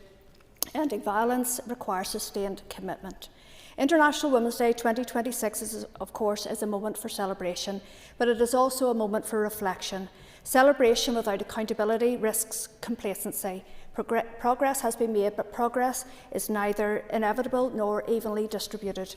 True equality means dismantling structural barriers, embedding fairness in our budgets and policies, and ensuring that Section 75 duties shape decision-making in a meaningful way. It means recognising intersectional disadvantage and ensuring that women from minority ethnic backgrounds, disabled women, LGBTQ+ women and working class women are not left behind. Thank you, Thank you, Deputy Paula. Speaker. Much appreciated. I call Diana Armstrong. Principal Deputy Speaker, and I thank the Women's Caucus for the event they've hosted this morning, and I'm pleased to support this motion marking International Women's Day 2026. This motion reflects something that women have long understood. When we invest in each other, when we share opportunity and lift one another up, everyone benefits. That spirit of generosity and shared progress is at the heart of what we're recognising today. When I spoke in this chamber on International Women's Day last year, I was the only woman MLA in the Ulster Unionist Party. I remain in the Ulster Unionist Party grouping. I remain the sole woman, but I now serve as deputy leader in the party. That journey reminds me that barriers can be broken. It also reminds me that none of us does so alone. I'm grateful for the strong women and men who have supported me along the way, including many women in this chamber too. This Assembly rightly recognises the leadership and contribution of women in every sphere of life.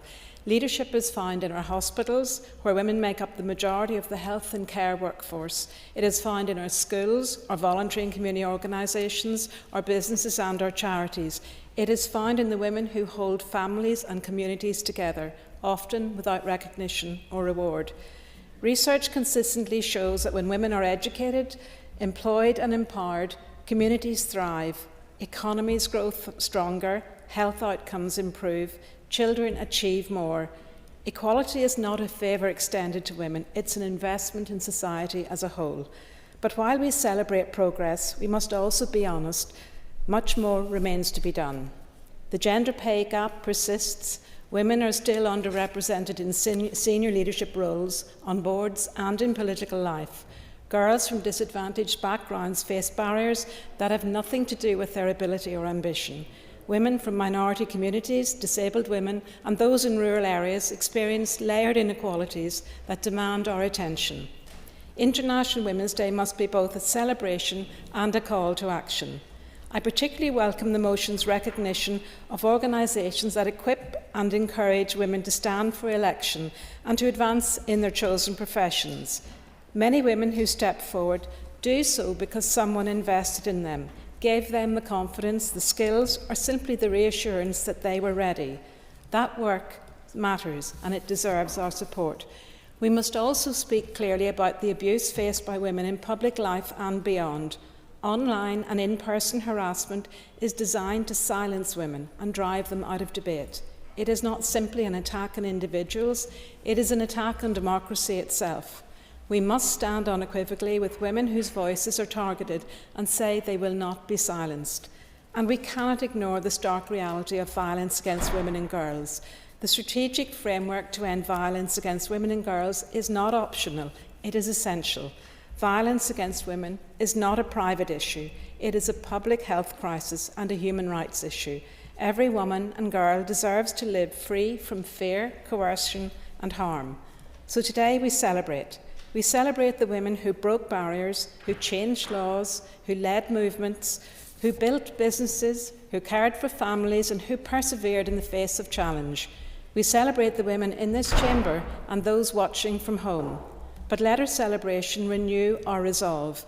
Let it strengthen our commitment to building a Northern Ireland where every woman and girl can live safely, participate fully and realise her potential. Equality strengthens us all, and together, let us ensure that progress continues, not just in words, but in action. I commend the motion to the Assembly. Thank you. Thank you, Diana. I call Sinead McLaughlin. Thank you, Speaker, and thank you to the Women's Caucus for bringing forward this motion. And before I talk about the motion that's before us, as Chair of the All-Party Group, women, peace and security. On International Women's Day, we must remember the women of Sudan, we must remember the women of Gaza, we must remember the women of Afghanistan and all throughout the Middle East. War is cruel, and women and children bear the brunt of the evil and instability that prevails in our world today, and we must never forget them. International Women's Day is a moment to celebrate the extraordinary contribution of women who make what they make across every part of our society, in public life, in business, in education, and in our communities and in our families. Women's leadership enhances the quality of life for everyone, but celebration must be matched with honesty. Women make up over half of our population, yet across many of the most powerful roles in Northern Ireland, women remain unrepresented. Just 6 of our top 100 companies are led by women. In the judiciary, women hold fewer than 1/3 of the most senior positions. In the PSNI, 2/3 of the most senior roles are held by men. While women now make up 40% of this Assembly, they account for less than 1/3 of councillors, and only 4 of our 11 councils have female chief executives. These are not isolated statistics. They reflect structural barriers that continue to shape who leads, who decides and who is hired. As a member of this Assembly, I am acutely aware that progress does not happen by accident. It requires deliberate effort and sustained political will. It must also confront the growing threats women face, particularly online. The rise of artificial intelligence has enabled the spread of deepfake imagery, including the manipulation of women's photographs into sexually explicit content without consent. This is a profound violation, and it causes real harm. Female public representatives continue to face unacceptable levels of abuse and misogyny online. The anonymity of social media has created an environment where intimidation is normalised. That discourages participation and silences voices. It damages not only individuals but our democracy itself.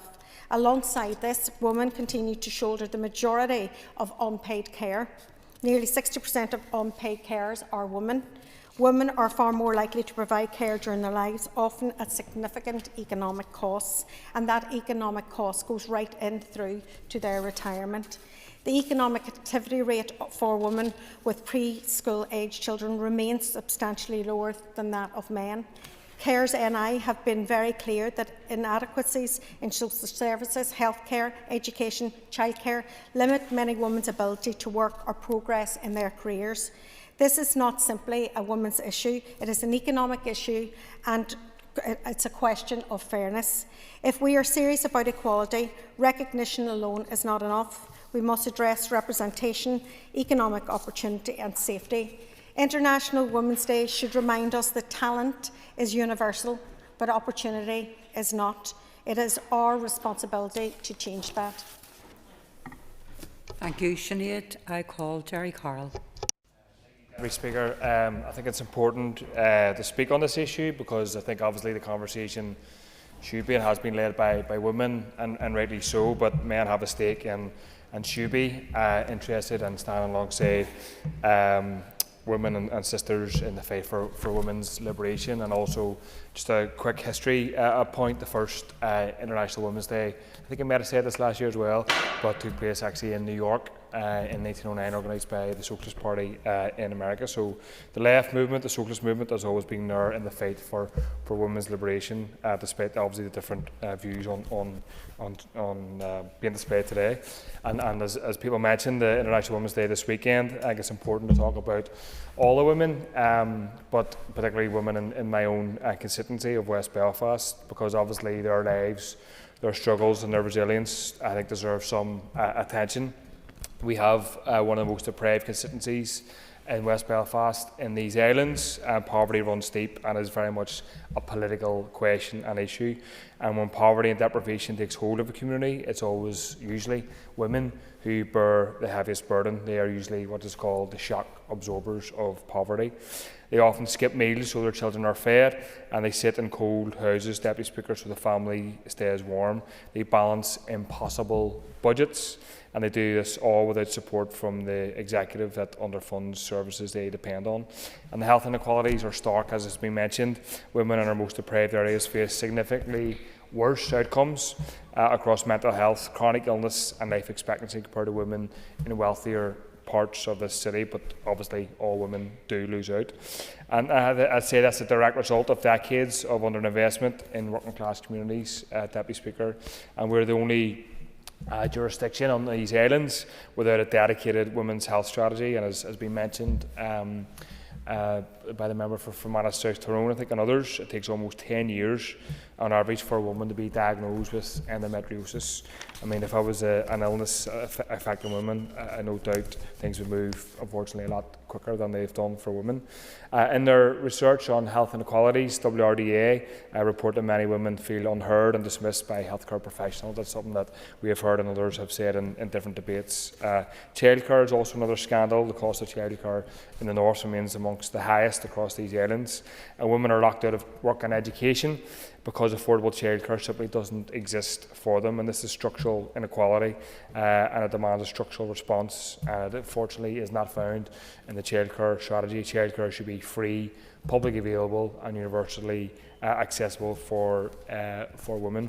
We also want to quickly raise the issue of a women's hostel, Regina Celli, that closed in my constituency about 4 years ago. This was a vital refuge in West Belfast for some of our most vulnerable, deprived women who were seeking to escape from violence. And obviously there's been no replacement service in West Belfast since, and we need to see that addressed as well. And also we must remind ourselves that the far right and those who kind of chop at their arguments, don't stand up for women, and they want to divide people along a anti-racist, anti-migrant or anti-other agenda. I want to finish just, Deputy Speaker, to talk about some of the women in the community in West Belfast, and obviously to pay tribute to all of them, those working and those who aren't working, those in our schools, in the Royal Victoria Hospital, and all childcare settings across the constituency. I mean, we had a discussion and an event earlier on today for Seachtain na Gaeilge. I mean, there's no Irish language sector in West Belfast without the women in Borshoy or in the Fishiga, Cultura Magadamo Fake, Lorna Monic, and the Gaelsconna, Sus and Sheesa Boher up and down the road. So, thank you. Yes, Gormagat, thank you very much. So, I'm now calling Linda Dillon to conclude and wind up on the motion, and if I shall Linda, 5 minutes. Thank you. Gormagat, Privlash Cancorlia, and I want to thank all of the members who contributed to today's debate, and I want to thank those of our male colleagues who have joined us here today, and I note particularly those who have spoken, and Jerry has just finished, and I think that it is a very welcome contribution in terms of speaking about the women of West Belfast, which is women right across this place, but you're right, women in West Belfast probably have been those who have suffered the most through our conflict and now through deprivation. So I think that many of our contributors reiterated the progress on increasing women's representation, leadership and equality requires more than just words, and I think that is absolutely right. It requires concrete actions, it requires resources, and it requires accountability, not just today, not on International Women's Day, but every day. Many of our contributors also mentioned those women who at this time in particular are exactly, in the words of Jerry again, around the women of West Belfast, they are the shock absorbers right across the world in places like Iran, Gaza and right across the Middle East right now actually in terms of wars that they do not start. You're absolutely right, Emma, but wars unfortunately they will probably suffer the most as a result of, and wars that they do not want. Emma also talked about the need for a cultural shift and leadership, and I'm going to be a wee bit biased here because she's my colleague in Mid-Ulster and I know her really well, and I know that she is a shining example of a young woman who's willing to take that leadership role on, like many, many other women in this chamber. And I look at people like Shannon, particularly new women MLAs, and I think that it's really important that they are supported. But they've given leadership in their communities and they have given leadership in this assembly. So I just want to say that I think that should be acknowledged. And many of the women in this chamber have given leadership supported by our male colleagues. Pam Cameron rightly highlighted the need to improve childcare and better healthcare, and I think that has been mentioned by a number of members as well, and specifically endometriosis care. But women's healthcare in general has been neglected, and it's been neglected for good reason, because there were not enough women in positions of leadership. Health was an entire area where all research was done by men for men, and that was the reality. Even stuff around menopause treatments was done by men on men, which is absolutely unbelievable. But we do have a health minister who made his way down here to support his female colleague, I have to say, and I noticed that you made your way in to support your female colleague when she was speaking, and I think that's really important. So I just hope that our health minister is listening today to this issue that is being raised during International Women's Day. Other members, Paula mentioned the need for resource around violence against women and girls, and that we need to dismantle those structural barriers, and that whilst we have to have celebration, we also have to have reflection. And I think reflection must include that issue of violence against women and girls. And whilst we are talking about it a lot, and it is an issue that is the forefront of everybody's mind right now, it really concerns me that every time we're talking about it, I feel like we're going backwards instead of forwards, and that's really, really concerning. So I think it is an issue that the people have a focus on, and while they have a focus on, let's move it forward. But we need the cultural change that Emma spoke about. We need the cultural change right across our community, and that change and that leadership needs to start in this chamber, and it's how we talk about women, it's how we talk to women, and that is where we will make the real change.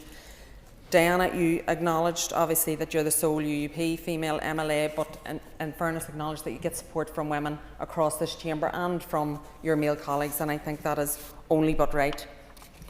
We as a caucus aim to work collectively to create change, to use our voices to empower one another and encourage other women to step forward into political life. And sometimes that's difficult because you're trying to convince women to do something that you wonder, if you were getting the opportunity to do it again, would I actually put myself forward? But I will say this, it is a difficult job, but if you have support from the people around you, and that means us supporting other women coming into this chamber, regardless of whether they are members of our party, regardless of whether we agree with them politically, we have a role to support them and make sure that they feel supported to be in this chamber and in other chambers and in positions of leadership right across our community. And that includes in our public sector, not just as elected representatives, but also on boards and right across our public sector. Through recent Supporting Women in Public Life event, we had the opportunity to engage with female leaders across the voluntary, public and private sectors, and it's really important that we have that joined up approach, because we need to see women in every possible sector of life and right across our communities. And I am going to be cut off by the Deputy Chair, but I just want to say thank you to everybody that contributed today. I think that it is important that we speak today on International Women's Day, but as I say, that we support each other every single day as women. For me, ma'am. Thank you, Linda, and thank you everybody who participated in the debate. So the question is that the motion standing in the order paper be agreed. All those in favour say aye. Aye. Contrary if any noes. The ayes have it. The ayes have it. Members, could you please take your ease before we move on to the next item of business? Thank you.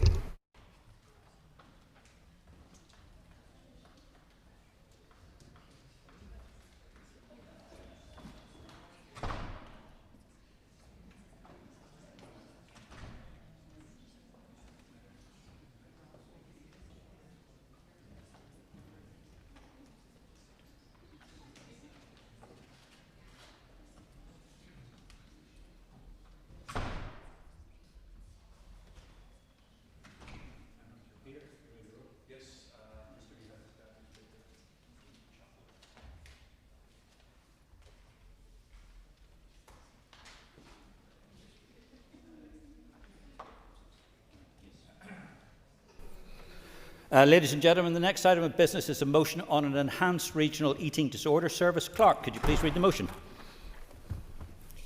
That this Assembly recognises Eating Disorders Awareness Week 2026 takes place from 23rd of February to the 1st of March. Notes that the theme of this year's Awareness Week is community.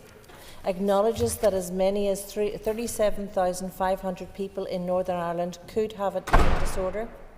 notes with concern that the proportion of eating disorder admissions to the general adolescent inpatient unit has nearly tripled between 2019 and 2024. Further acknowledges that the Mental Health Strategy Deliverability Review highlights that significant funding constraints have limited progress, and calls on the Minister of Health to set a clear timeframe for reviewing and responding to the business case for enhancing the regional eating disorder service. I call on Peter Martin to move the motion. Moved. Thank you. The Business Committee has agreed to allow up to 1 hour 30 minutes this debate. The proposer of the motion will have 10 minutes to propose and 10 minutes to wind. All other speakers will have 5 minutes. Peter, please open the debate on the motion. Thank you very much, Mr. Deputy Speaker. Eating disorders are a serious and complex mental illness. In the United Kingdom, 1.25 million people are currently living with an eating disorder. And when we bring that to Northern Ireland, it's 37,000 individuals. And these aren't statistics, although they sound like them. These are people. These are our friends, our family members, our colleagues, affected by an illness that very often in the early stages is hidden. My party's reason for bringing this motion to the Assembly today is to raise awareness of this illness and to call for better and especially earlier support. It's important to remember that eating disorders do not discriminate. They affect people of all ages, sexes, ethnicities, backgrounds, political opinions. No community is immune. They reach into homes, schools, workplaces, social circles, leaving significant trails of impact as they go. Tragically, they also carry some of the highest preventable mortality rates of any mental illness. Anorexia, in particular, has the highest mortality rate amongst all mental health conditions. Research indicates that 1 in 6 people with binge eating disorder has attempted to end their life. These figures remind us that eating disorders are not lifestyle choices or phrases. They are real illnesses that require recognition, compassion, understanding, and effective treatment. Yet there is also an important message of hope that recovery is possible. With the right treatment, the right support, people do recover from eating disorders. But earlier intervention is absolutely key. And for that matter, as we know, and the Health Minister definitely knows, earlier intervention is more cost-effective for the health service. When individuals are able to access specialist support, their chances of recovery significantly increase. Unfortunately, not everyone faces that experience. Many individuals can face long delays before they get the help they need, and on average, those who do access treatment often can experience a gap of about 3 years from the onset of their eating disorder before the start of treatment. Some of that can be applied to the fact that they need diagnosed, and that's quite complicated, but those are the figures. And these delays are quite common. During this time, the illness can get significantly more entrenched. The suffering experienced by individuals and their family deepens, and the need for more intensive, more invasive, and very frequently more costly interventions increases. In many cases, hospital admissions follow, leaving additional pressure on the health service, and for that matter, the loved ones.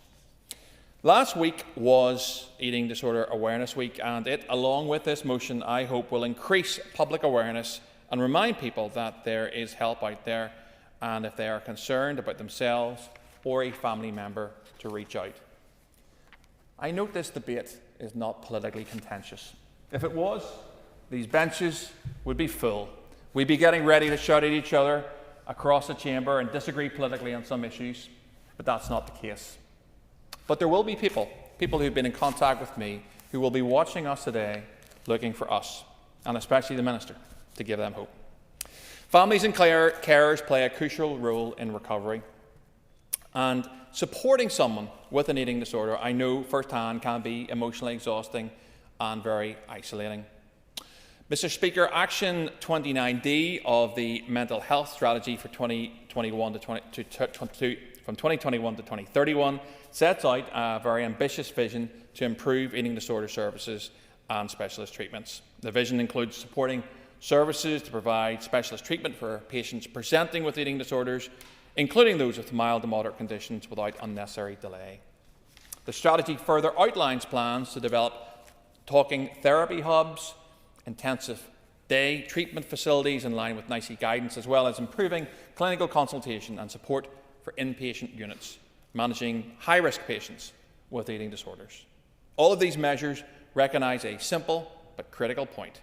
Early and effective community treatment is essential.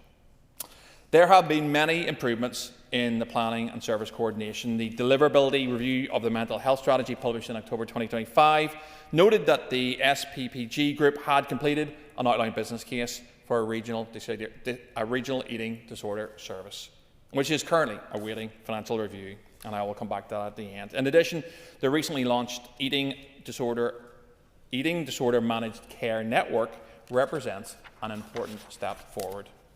There's also encouraging political engagement through the All-Party Group on Eating Disorders and Disordered Eating, which I'm currently chairing, and some members are here today. The group recognises that this is an illness that affects everyone and will seek to bring focus to this issue. All positive progress should be recognised, but challenges do remain. Research suggests that 1 in 6 children and young people are showing patterns of disordered eating. Furthermore, the population of eating disorder admissions to the general adolescent inpatient unit tripled between 2019 and 2024. By no means exclusively, but many of these are young girls.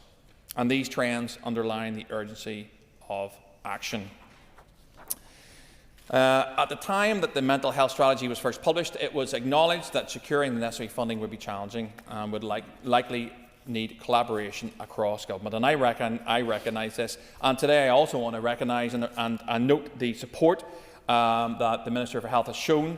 Over the last 18 months, the Minister and his departmental officials have engaged with key stakeholders, including the charity Beat Eating Disorders and clinical experts in the field, and it would be wrong of me not to note that. I would have to reflect, however, that my personal experience from supporting a young girl 10 years ago was very different. When I was doing that, there was very patchy clinical support, and often the expertise was very far away, maybe in London or Liverpool, very away from the home network that this young lady relied on. Mary, who was in her early 20s then, ended up experiencing a very mixed bag of clinical and consultant care. Thankfully, Mary's story is one that is redemptive. She recovered, she beat her illness, and is now helping others to do the same. But so many of her friends that she met in hospitals and other units died. And we saw their obituaries on Facebook. Last week there was a celebration of the 20 years of the Eating Disorder Service operating in Northern Ireland. I would have to be very honest and say that my personal experience of walking with a young lady through that service would not be something that I would choose to celebrate. It's not something that we can place on the Minister. But I just thought as I attended that meeting that my experience was very different. I believe that in order to make progress, we need to set a clear time frame. And I'm talking about that business case, Minister, of course, for enhancing the regional eating disorder service. People living with eating disorders and their families can't afford indefinite delays. Timely decisions will help translate plans and strategies into real care. The Minister cannot be held for Mary's experience of the service 10 years ago, but we do encourage him to take steps now. Actions that will improve the service for young girls and boys now and for those coming in the future. We cannot change the past, as we all know in this chamber, but we can shape the future to be better than the past. Today I would ask you, Minister, what the timescale is for the business case. I'm sure it's there in your lines, and whether you believe you'll be able to sign it off within the current mandate. In closing, Mr. Deputy Speaker, eating disorders are serious, complex, and often hidden illnesses. But recovery is possible. The key is early intervention, and lying behind that are effective services, supportive communities, sustained commitment from policymakers, and all that combined can make a difference and perhaps lead to a redemptive story like Mary's. I hope we can achieve that. I thank everyone for coming and being part of this debate, and I would urge members to support the motion. Thank you, Mr Deputy Speaker. Thank you very much indeed, Peter. I call on Orlia Flynn. Orlia. And I welcome the opportunity to speak on today's motion, which is also marking Eating Disorders Awareness Week. I want to thank the members out of the DUP and the chair of the all-party group for bringing it forward. I know that the BEAT support group has done some fantastic work with Nicola and the team. And apologies, I haven't made it to any of the APGs. I know it's relatively new, but I intend on supporting you in that work. So no, fair play. Thank you. So as has been said, eating disorders are among the most serious and complex mental health conditions that people face, with some carrying, and Peter had made this point when he was moving the motion, with some of these conditions carrying the highest mortality rate of any mental illness. And I think that is really, really worrying when you hear that. When you hear that spoke about, you think about the issues that we talk about in terms of mental health and mental illness, and all of the issues around substance use and suicide, and all of the terrible illnesses that people go through. But when you read that line around eating disorders, I think many people may take that fact for granted, that we actually are talking about a condition that carries the highest mortality rate of any mental illness. So I hope even that line in itself, it gives me a sense of the seriousness of the issue that we're speaking about. And the mover of the motion also spoke about his personal experience in supporting that young girl in her 20s who was going through a battle with an eating disorder. And I think it is one of these things, like many things I think around mental health and probably health more generally, but unless you've had a direct experience of helping either one of your constituents with an issue, or you've lived experience yourself through a family member or through a friend or personally, that you can't really understand the issue that you're dealing with.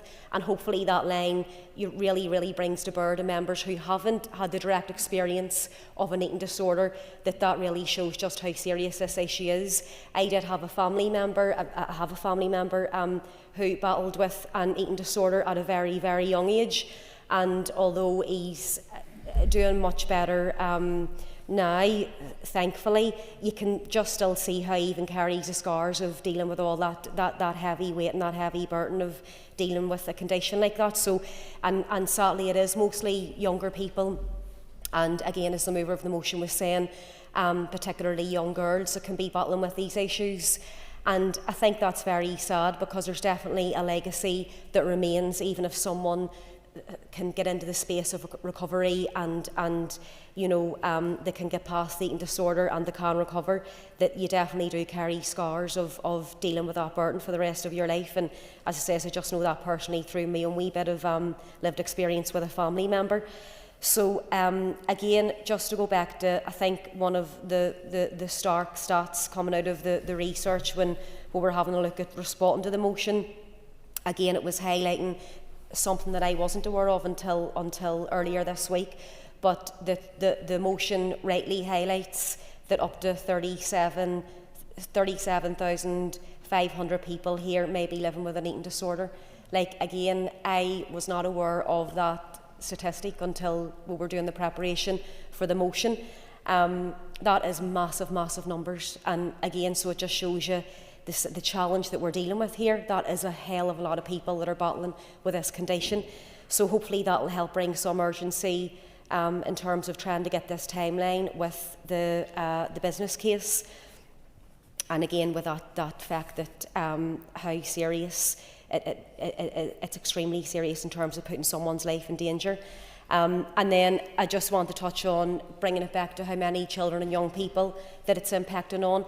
It's just a sad reality. Kids are already dealing with a desperate reality with social media, with this whole false sense of what a child's body should look like, and all the rest, all the nonsense that's on social media and on the internet. And we know that that's having an impact around how many children and young people are then picking up a disordered eating behaviour. And again, the mover mentioned that stat, 1 in 6.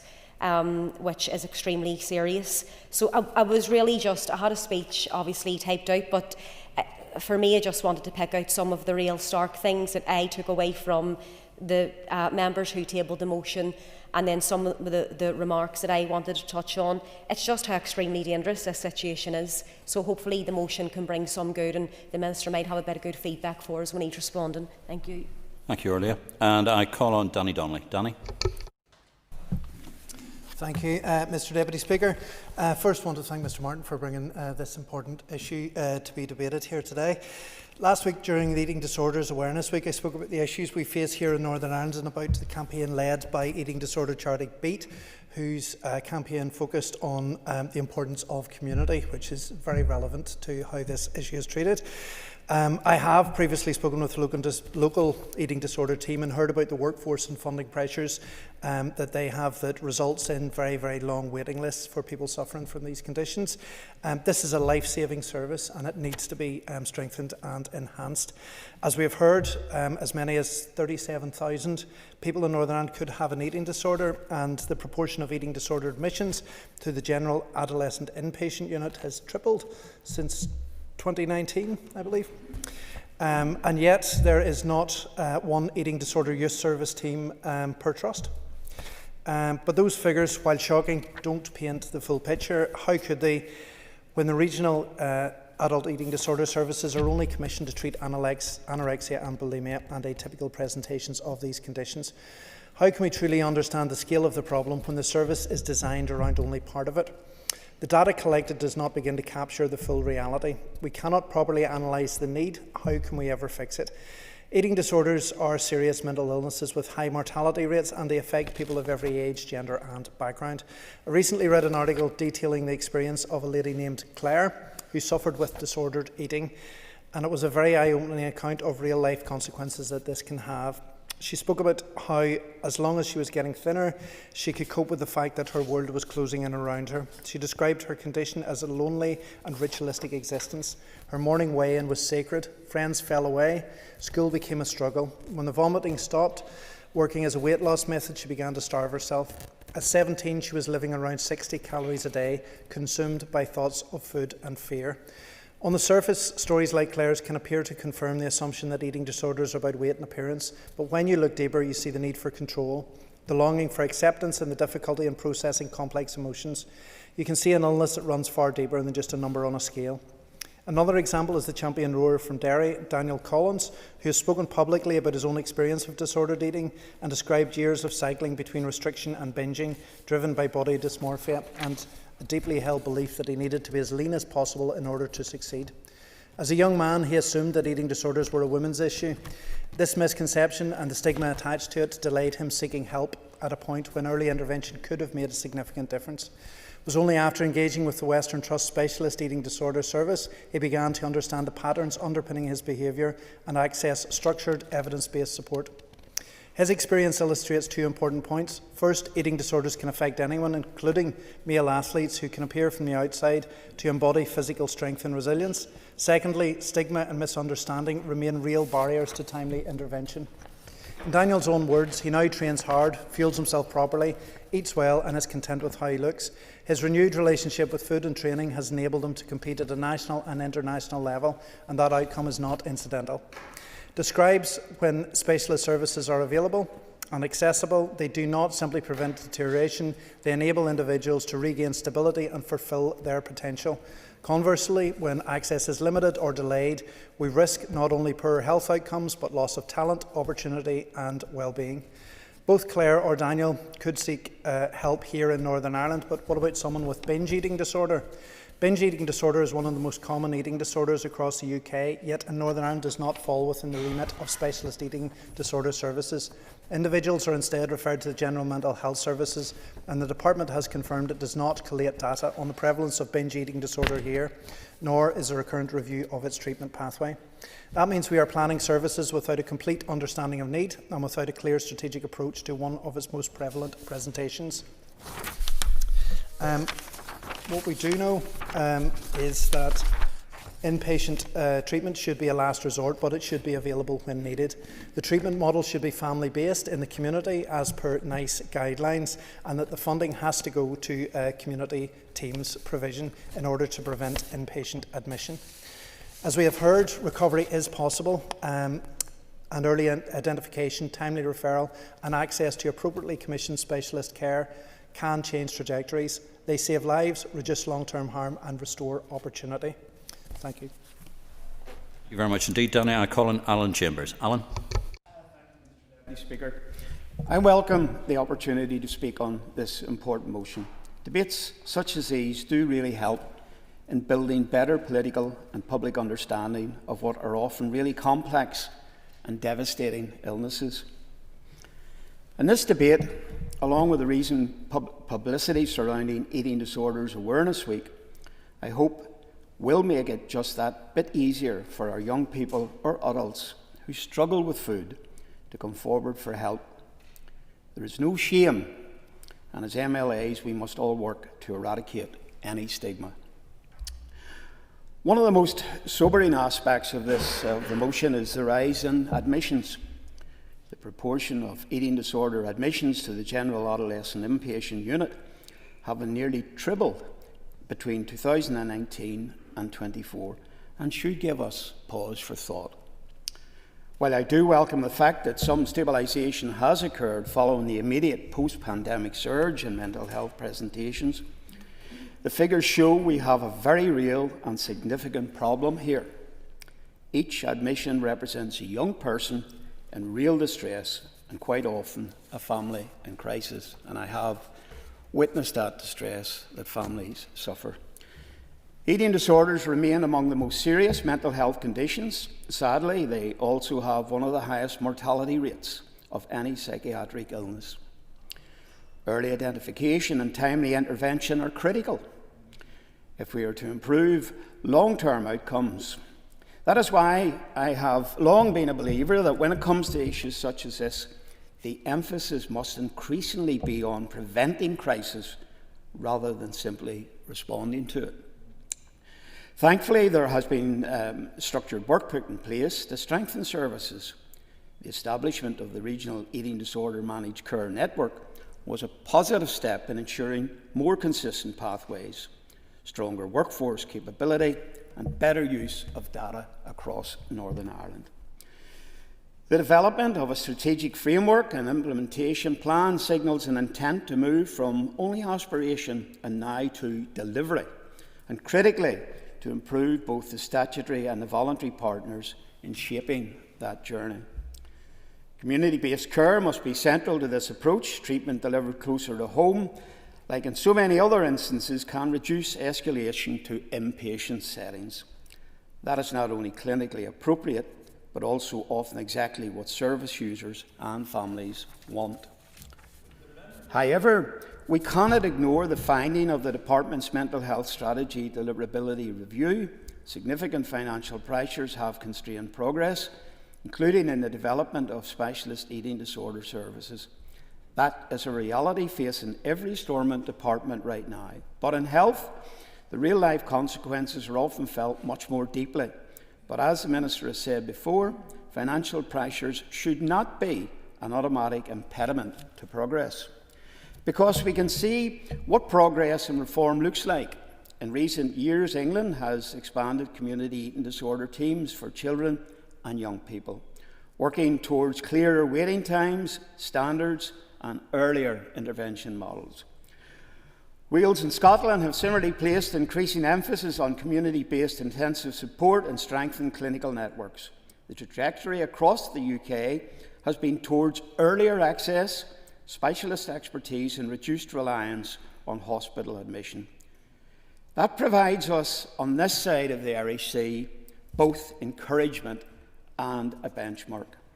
In that context, I am happy to support the call for a clear time frame. The very least anyone in Northern Ireland facing an eating disorder should deserve is a commitment that they should be able to access the care they need at the time they need it. And in conclusion, Mr. Deputy Speaker, I would say to families, and I've seen it where families have felt hopeless when a member of their family has an eating disorder. There is hope for everyone. Thank you, Mr. Deputy. Thank you, Alan. I call on Colin McGrath. Colin. Deputy Speaker, and I think it just goes to the power of these sorts of awareness weeks that we're able to have debates like this that allow us the opportunity to raise the profile of important issues, and often issues that remain quite unspoken in our community as well. So it gives us the chance to provide an amplification and to try and provide a beacon of support for people when they're suffering from various conditions. And this one, whilst this may be a chamber as well, I always like to say that there's deeply political debates, and I think about some of the debates that were in this room just a few hours ago.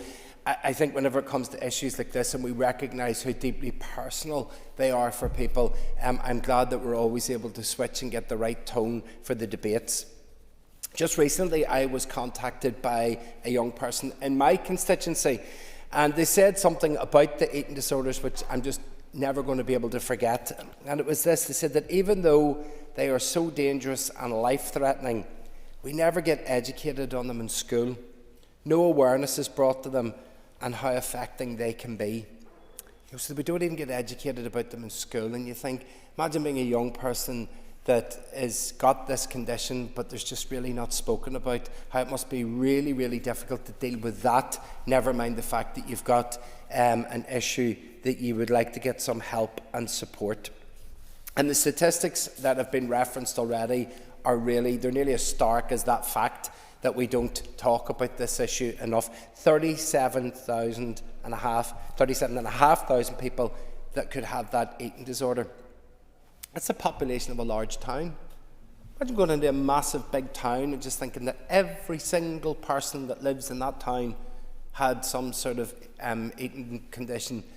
You know, if we had it in that number, in that one place, we would absolutely be doing something about it. But because it is spread around, it's behind closed doors, people feel that sense of isolation. It almost becomes hidden. And I think in the sense of that hidden nature, that actually compounds the difficulties that people have to face. And then we know that among young people, 1 in 6 have a pattern of an eating disorder. That's 1 in 6. And admissions related to eating disorders to the general adolescent inpatient unit have nearly tripled between 2019 and 2024. And that's an absolute frightening escalation, because it doesn't take very long. We all know in here how quick a mandate can go. But in that period of time, if things are tripling very, very quickly in our time in this place, we're not going to be in control of this situation if we don't do something about it.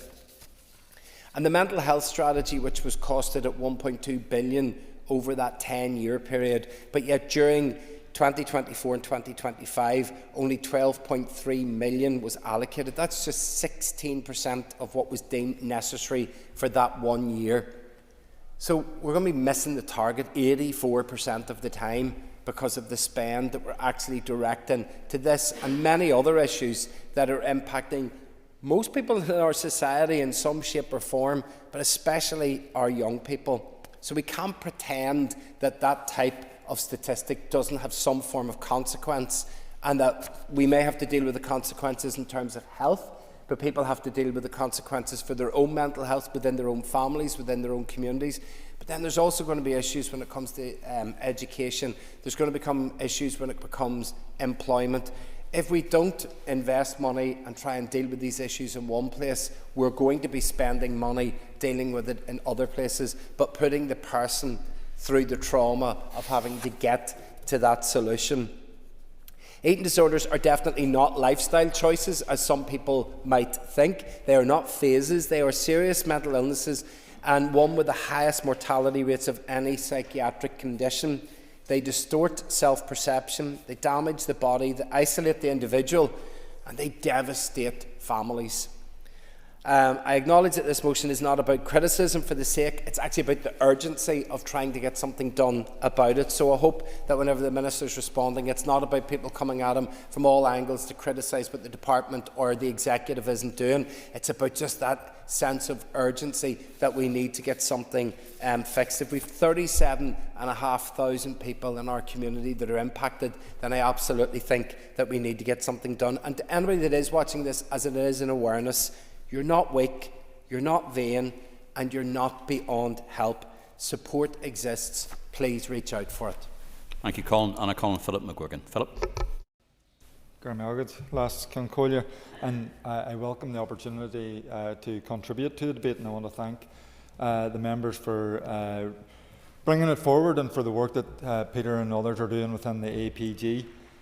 Eating Disorders Awareness Week, which has obviously just concluded, has brought forward powerful lived experienced testimonies and accounts, and I think there have been some accounts shared during this debate, and whilst we can often talk about the abstract of illness, I think the lived experience and testimonies really does shine a focus on just how serious this particular illness is and the impact that it has on sufferers. Just in advance of this debate, I was flicking through some of those accounts. I read Anna Louise's in last Friday's Belfast Telegraph, a talented young videographer. I read Oren's contribution in last week's Irish News, a talented Gaelic footballer from Steelstown who played for Derry. Both talented young people who opened up on their own personal battles. Thankfully, both young people who have recovered from the illness of eating disorder, because of others have quite clearly and correctly pointed out not everybody who suffers from an eating disorder is lucky enough to recover. This illness, as Danny said, can happen to anyone. It isn't, whilst there is a particular case within young females, it isn't just for young females. This illness can happen to anybody in any set of circumstances. The personal testimonies that we have heard in the debate and in the papers this week and on the airwaves, combined with the scale of need identified in the motion, including the concerning rise in eating disorders among adolescents and the evidence presented by the charity Beat, and I think we're all kind of using a briefing that we got from Beat because it clearly condenses the nature of what we're talking about. But all of that underline the urgent need to progress the enhancement of the regional eating disorder service. As Beat have highlighted, eating disorders are profoundly isolating conditions, often leading individuals to withdraw from social situations, making it difficult for them to articulate what they're experiencing and equally difficult for others to recognise the severity of illness. And that's why debates like this and awareness weeks are important, and others have said that. This is about people in positions like ourselves shining a light and taking the argument out into the public. So I want to take this opportunity to commend Beat for providing both a voice for the vital a voice and a vital source of support through their advocacy and policy work, and to acknowledge all those who have spoken publicly about their own personal experiences in an effort to help raise awareness, and also to inform the development of future services and to highlight the need. I'm struck by what Colin said in his contribution about school children, this not being part of the education process. There are so many pitfalls out there for our young people, and I think it is important that they are conveyed in the school setting. The Department, for its part, sets out a clear and ambitious plan to strengthen eating disorder provision within its mental health strategy. Action 29D committed to timely specialist treatment for all patients, appropriate staffing with skills, the development of talking therapy hubs, intensive day treatment facilities in line with NICE guidance, and improved clinical support for inpatient units and high-risk cases. However, progress. I could be saying this about any of our strategies. We have so many really good strategies within the Department of Health, but unfortunately, through potentially financial constraints and budgetary resources, not all the strategies are implemented, and certainly that's the case with this. Progress has been slow. By the end of 2024-25, only 12.3 million has been allocated and only 14 actions, just 16% of the strategy funding required for that period. So the level of underinvestment combined with persistent workforce shortages has resulted in delays in diagnosis, limited treatment pathways, in some cases resulting in people having to travel significant distance to access specialist care that should be available closer to home. So today's motion calls on the Minister of Health to set out a clear time frame for reviewing and responding to the business case for enhancing the regional eating disorder, and I think that's one that we should all get behind and support. It must be one that ensures that patients receive the right care the right time and the right place, close to home as possible, and one that includes meaningful support for families, carers, whose role is vital in this.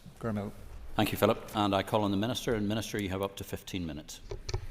Deputy Speaker, thank you. Can I thank Mr Martin for bringing forward the motion and also for the work he does with the all-party group. I can only imagine the emotions watching a loved one whose life is shaped, dominated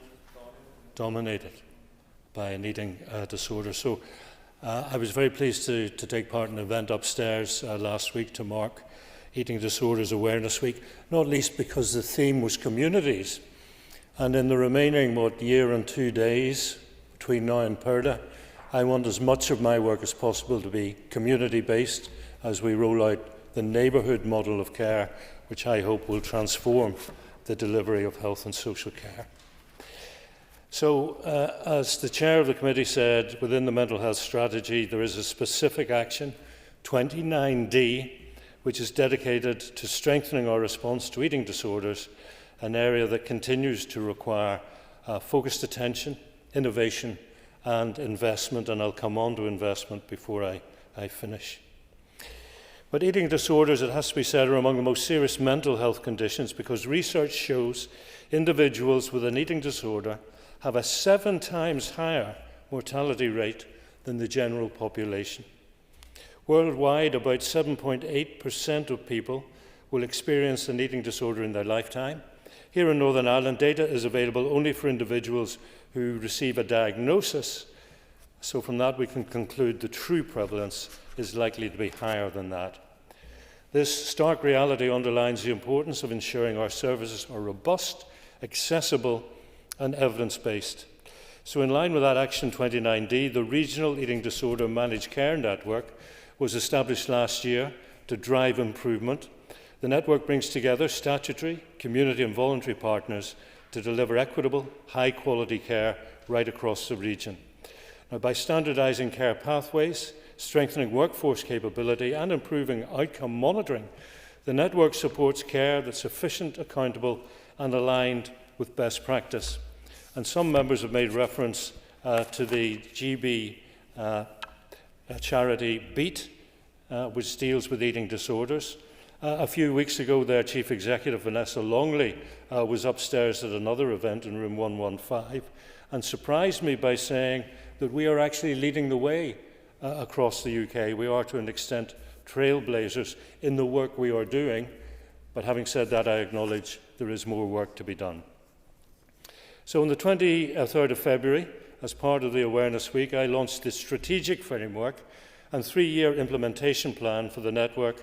I did that here in Parliament Buildings. The plan sets out a clear collaborative approach to enhancing community eating disorder services with strong representation from community and voluntary organisations on the implementation group and on its work streams, with many actions being delivered with low or indeed no cost. So there are 4 strategic areas being addressed by the Managed Care Network. First, communication and training in terms of reducing stigma and raising awareness. Second, access to services and workforce. This seeks to align care pathways regionally, embedding evidence-based models and supporting our workforce through the development of specialist skills. Third comes research, data and outcomes, building academic partnerships and using meaningful data to drive improvement and monitor treatment outcomes. And finally, co-design and co-production, ensuring lived experience shapes every stage of service design and delivery.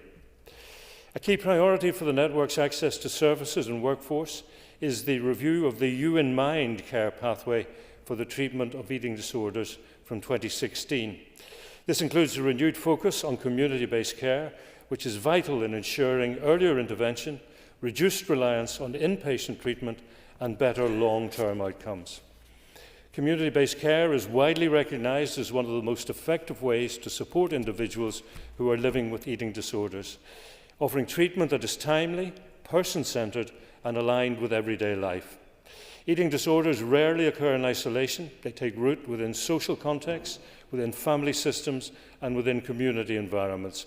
And for this reason, treatment approaches that extend beyond hospital settings can often lead to improved engagement, earlier intervention and better long-term recovery outcomes. Would the Minister give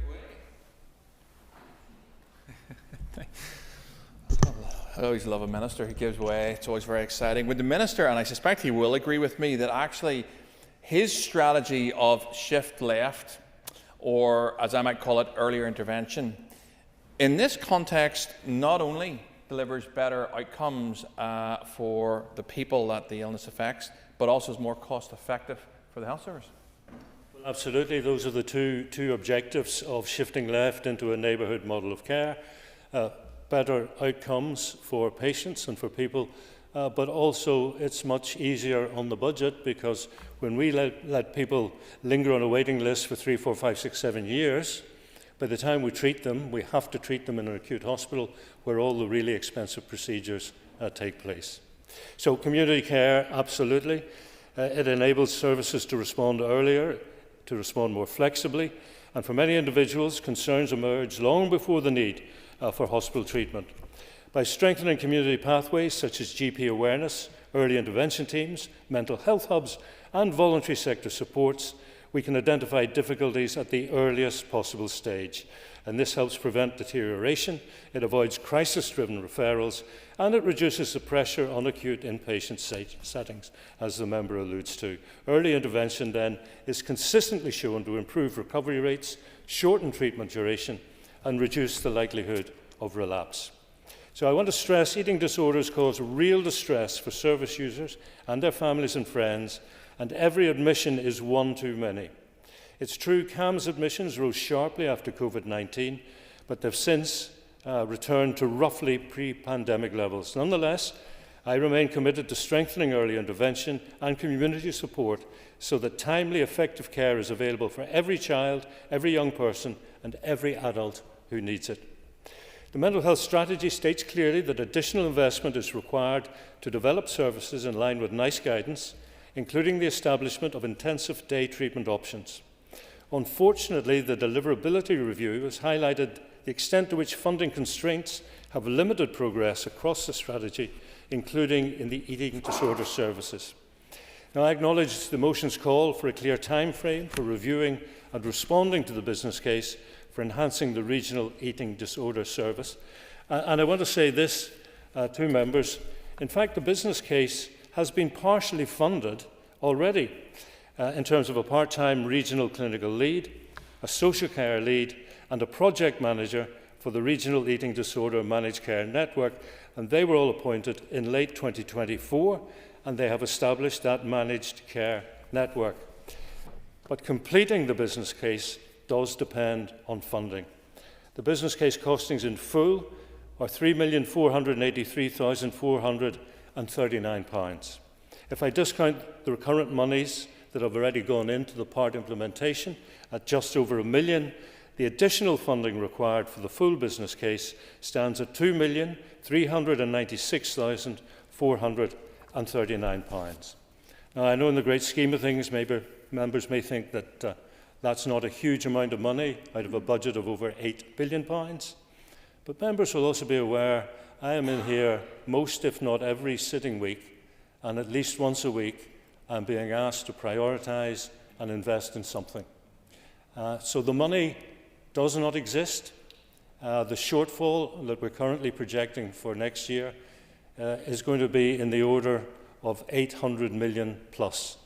Now, it was 600 million plus this year, and we failed to balance that, and we needed nearly 200 million out of the reserves, out of that Treasury loan, to get us close to balancing the books. So I have to be honest with members, it is going to be a difficult challenge.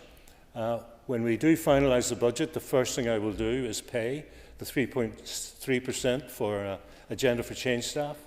We don't know yet what the Doctors and Dentists Remuneration Board are going to offer, but I will seek to implement that in full. And also the real living wage has to be implemented right across health and social care. After that, all I can say to the member is this will be very much on the agenda as things to consider with what is left within the budget. Minister, and I call on Diane Dodds de Wine. Diane. Thank you, Mr Deputy Speaker. And like many across this chamber, I'm grateful for the tone of the debate and the supportive nature of the debate in relation to this issue.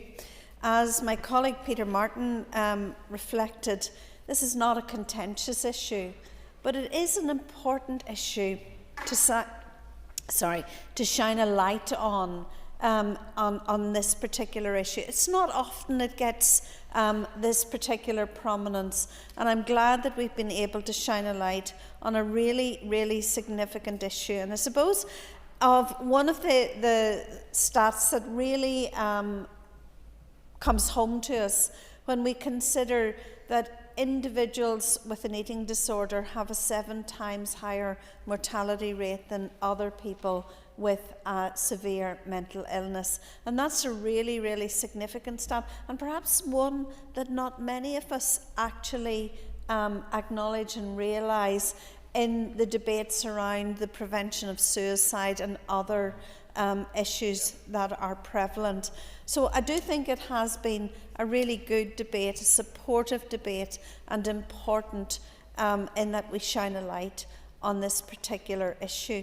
And one other issue that has struck me very much during the course of the debate was raised by Colin McGrath when a young person said, yes, Colin, you, when a young person said, you know, we don't talk about this in school, and maybe we don't talk about these things enough so that young people understand the dangers and understand sometimes the hidden and lonely journey that people can be on. So I think it has been extremely important for us to actually conduct the debate today.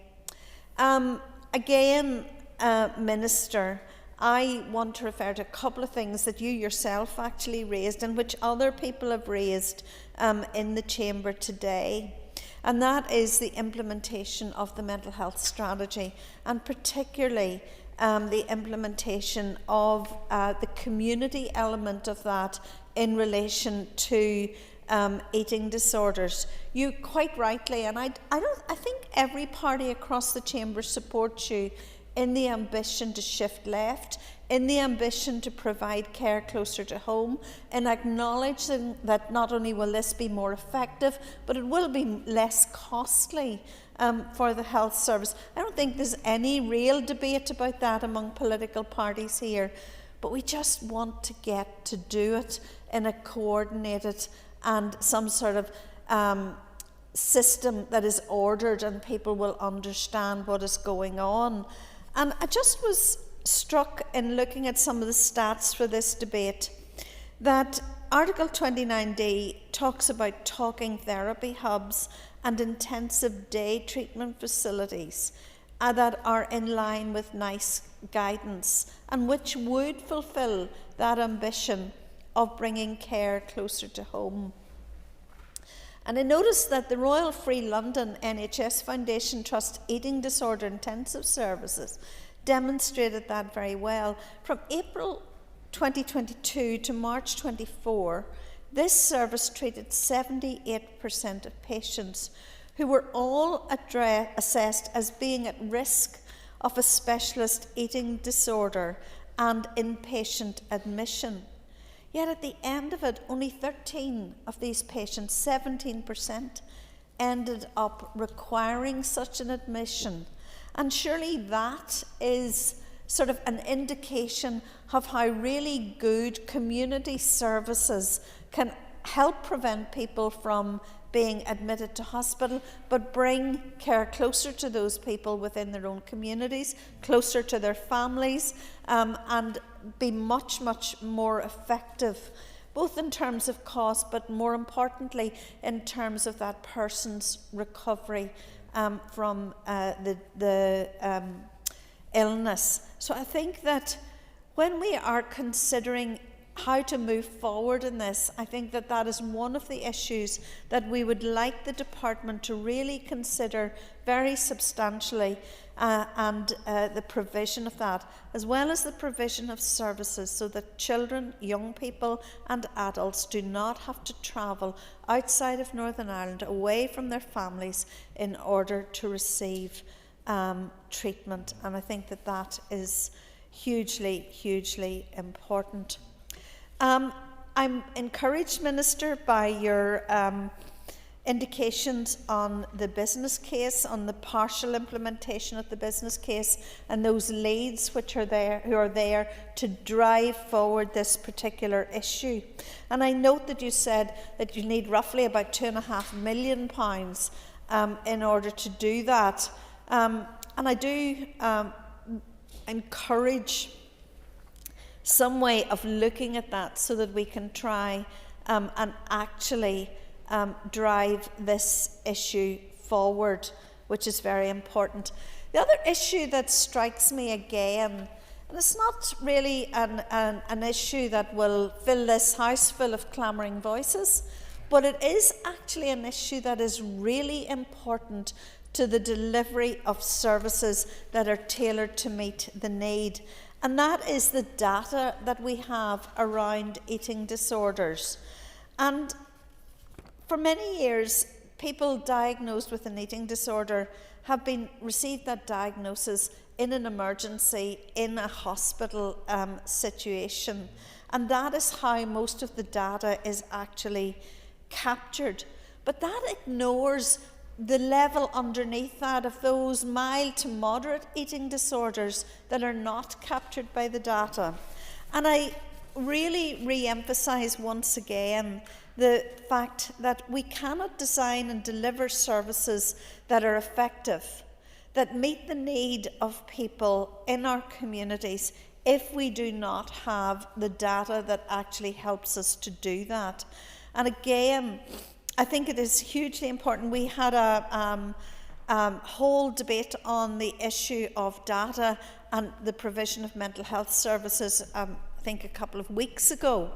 But it is really, really important in this specific issue that we actually capture data more relevant, more accurately, so that we can design services that actually meet the need. And in finishing, I just want to actually then look at the issue of social media. We talk a lot about banning social media, and I noticed that the UK government has announced a consultation on the issue of social media and those aged 16 and under. But actually, social media in relation to people who are at risk of developing eating disorders is actually really, really important. And I think that in one of the ways that we could respond to the consultation is that that harmful, almost pro-anorexic content that sometimes circulates on social media, that there could be much, much more bans and restrictions in relation to that. Sometimes it's subtle, sometimes it's not subtle at all, but it definitely impacts on very, very many people. Can I again thank everyone for the tone of the debate? I think it is really, really important. Can I just highlight a couple of things that I think, again, if I haven't mentioned you, it's just simply that we're not going to have the time. But I thought that Alan Chambers' conversation about the stigma involved in mental health, but particularly in eating disorders, and actually helping people to realise that we need to get over the stigma. We should be able to talk about this, and I hope that this debate in some way has actually helped to do that. Thank you. Thank you very much indeed, Diane, and thank you very much indeed, ladies and gentlemen, for the tone of this debate and how this debate has been conducted. The question is that the motion standing in the order paper be agreed. All those in favour say aye. Aye. Any contraries? The ayes have it. The ayes have it. Thank you, Minister. We just take our ease for a moment or two.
Members, the Speaker has received notice from the Minister of Finance that he wishes to make a statement.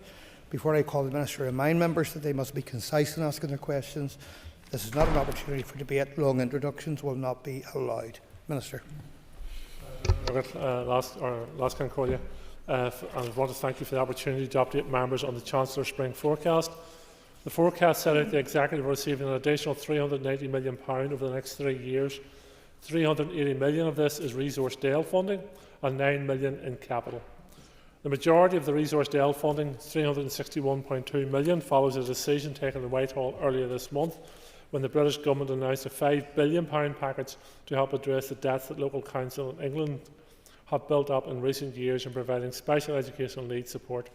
The remaining £17 million Resource Dale is from decisions taken in respect of business rates. Ahead of the spring forecast, I wrote to the Chief Secretary to the Treasury seeking clarity on this funding, particularly as special educational needs costs continue to rise and have become a significant contributor to the financial pressures facing the Executive. It was important that there was parity of treatment. I therefore welcome confirmation today that the Executive will receive funding from this announcement. The funding is primarily Resource Dale, with £9 million in capital funding over the 3-year period. The breakdown of the Resource Dale funding is as follows: an additional £227.8 million in 2026-2027, £5.6 million in 27-28, and £149.9 million in 2028-29. As members will be aware, following negotiations, the Treasury has recognised the significant challenges facing the Executive, as well as the savings realised in 25-26, and has agreed to provide the Executive a reserve claim of £400 million Resource Dale in 25-26. This is repayable over 3 years, £80 million in 26-27, £160 million in 27-28, and £160 million in 28-29. So while this additional funding is welcome and will provide assistance to the Executive, the reality is that severe pressures on the Executive finances remain. The loss of the £520 million stabilisation fund provided by the restoration package in 24-25 and 2025-26 has made the task of delivering frontline public services and balancing the budget an impossible task. As demand for public services has grown, as witnessed in SEN and healthcare for the elderly, so too has the cost of delivering the services our people rightly expect and deserve.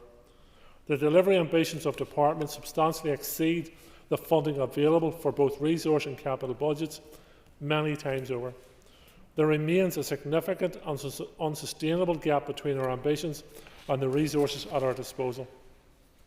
Addressing this disparity to provide sustainable services into the future will require adequate funding from Westminster for public services, as well as substantive reform and meaningful transformation in how we design and deliver our public services. I am continuing to make the case to the British Government regarding the restoration of the Stabilisation Fund to help stabilise public services and bring about the transformation of those services to make them fit for now and the future. To strengthen our case for fairer funding for public services, the Executive is working with Treasury to review the Executive spending and pressures through an open book review of departmental spending. This will support a fuller understanding of the significant challenges we are facing. It is intended that this exercise will be completed by mid-March, with the outcome of this process supporting the Executive in its efforts to agree on a multi-year budget. This review will also inform wider discussions on budget sustainability and negotiations on the fiscal framework. While significant challenges remain, it is essential the Executive grasp the opportunity to present it now to set a multi-year budget. The consultation on the multi-year budget closes today. As of lunchtime today, over 300 responses have been received. I want to thank those who have contributed to the consultation. It is important that the views of our citizens, businesses and communities are heard as we work together to find solutions and deliver a multi-year budget that makes the best possible use of the limited resources available. In parallel to the consultation, I have been continuing to engage with Executive colleagues. I will continue to work in a partnership with Executive colleagues in the time ahead, including looking collectively at how we prioritise the funding available, including the additional funding announced today. A multi-year budget will provide departments and public sector organisations with certainty and the ability to make long-term plans. It will enable strategic investment that delivers lasting benefits for our economy, our environment and our society. I remain committed to working in partnership with my ministerial colleagues to find a way forward on the multi-year budget to enable strategic investment that delivers lasting benefits for workers, families and businesses. And I remain committed to continue to engage with Treasury to bring about a fairer funding outcome for those workers, families and businesses. Thank you. Minister, thank you. And I call Matthew Toole. Minister, first of all, thank you for coming to the Chamber and giving us this statement. It's welcome, it's prompt, and I think that is to be commended. I should say, Minister, and it's important to say, most of us weren't expecting this volume of funding, and I think the public out there will be looking on, and while lots of us will agree that overall we need a different funding model and this place should be funded differently in devolved terms, lots of people will say, well, you're getting another 200+ million next year, and you've come to the Chamber to tell us it's still not enough. That does feel like a strategic communications decision on your part rather than taking real responsibility. So can I ask you, in terms of responsibility, Minister, to take real responsibility in the next financial year, given you now have 200+ million in Ardale, and your colleagues heard this last week from the community and voluntary sector. I've met with Action Mental Health. They say, and others in the community and voluntary sector say, £15 million will help those organisations deal with the costs imposed by the British government in terms of local growth. Will you make that commitment that you will find that money? This is really important, Mr Deputy Speaker. Mr That you will find that money next year. Really important that you respect the Chair and the instruction given earlier about long introductions and lengthy questions. Minister.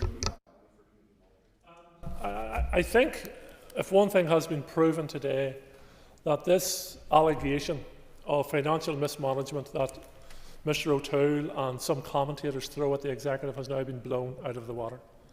The British government had to bail out their own councils to the tune of £5 billion because they have been historically underfunded and have been unable to deliver against the pressures they are facing in areas such as SAME. The Executive is facing similar pressures in relation to SAME, and we're also facing pressures in relation to health in a number of areas, as are other departments. So let's cut this nonsense on the head about financial mismanagement.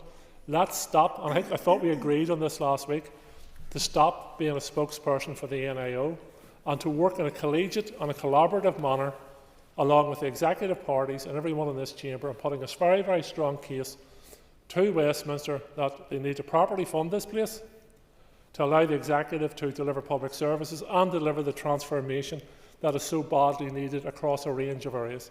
In relation to his specific question, there will be many, many demands on this funding, and this funding will be included in the multi-year budget.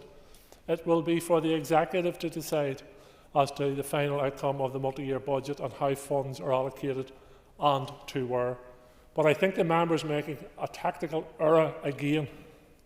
The responsibility for the underfunding of local growth funding fairly and squarely rests with the British government. Don't be diverted from that message. Diane Preside. Minister for coming to the Chamber so quickly after this announcement. We appreciate that. Minister, whilst the Secretary of State may urge some celebration about more money for Northern Ireland, it doesn't address the deficit and it doesn't provide us with long-term structured help that is needed. And you say the open book exercise will be completed in the next couple of weeks. Minister, do you expect that this will result in a recognition of longer-term need for increased sustainable funding for us in Northern Ireland? Minister. I think the open book process gives us a great opportunity to show to the Treasury and to others the huge challenges this executive is facing in delivering its frontline public services. And as I said to Mr O'Toole, the very fact that the government has now had to bail out its own councils to the tune of £5 billion shows just the scale of underfunding in public services. I have said in this chamber before that the work I have done and the work my predecessor, Kiefer Archibald, has done has ensured that we're getting a fairer slice of the cake, but the cake remains far too small. And today's announcement and confirmation of the announcement proves that once again. So we are working our way through the open book process with the Treasury, and as I say, I believe it will give us the foundations for a very firm case to present to the British Government and say you need to properly fund this place. Hargy. Minister, and I think it was important you outlined the disastrous approach of the British Government and the impact it's had on the funding of services here. You did touch on that the consultation on your 3-year budget to close today. Can you outline what the next steps are in the budget process for that multi-annual budget? Thank the member for her question. The budget consultation closes today. There's over 300 responses in, and I welcome those very, very much. When I published my draft budget in January, I said at that time that I was in listening mode, and it was important that we went out to consultation to allow the public and the business sectors and others to have their say on this. They have responded in quite significant numbers. The next steps will be, I have completed a round of engagement with my executive colleagues in bilateral format. Those meetings, in my opinion, were positive and constructive. We are going through the open book process at this stage with the Treasury, and following the open book process, I want to open up full political engagement with the government in relation to proper funding for this place.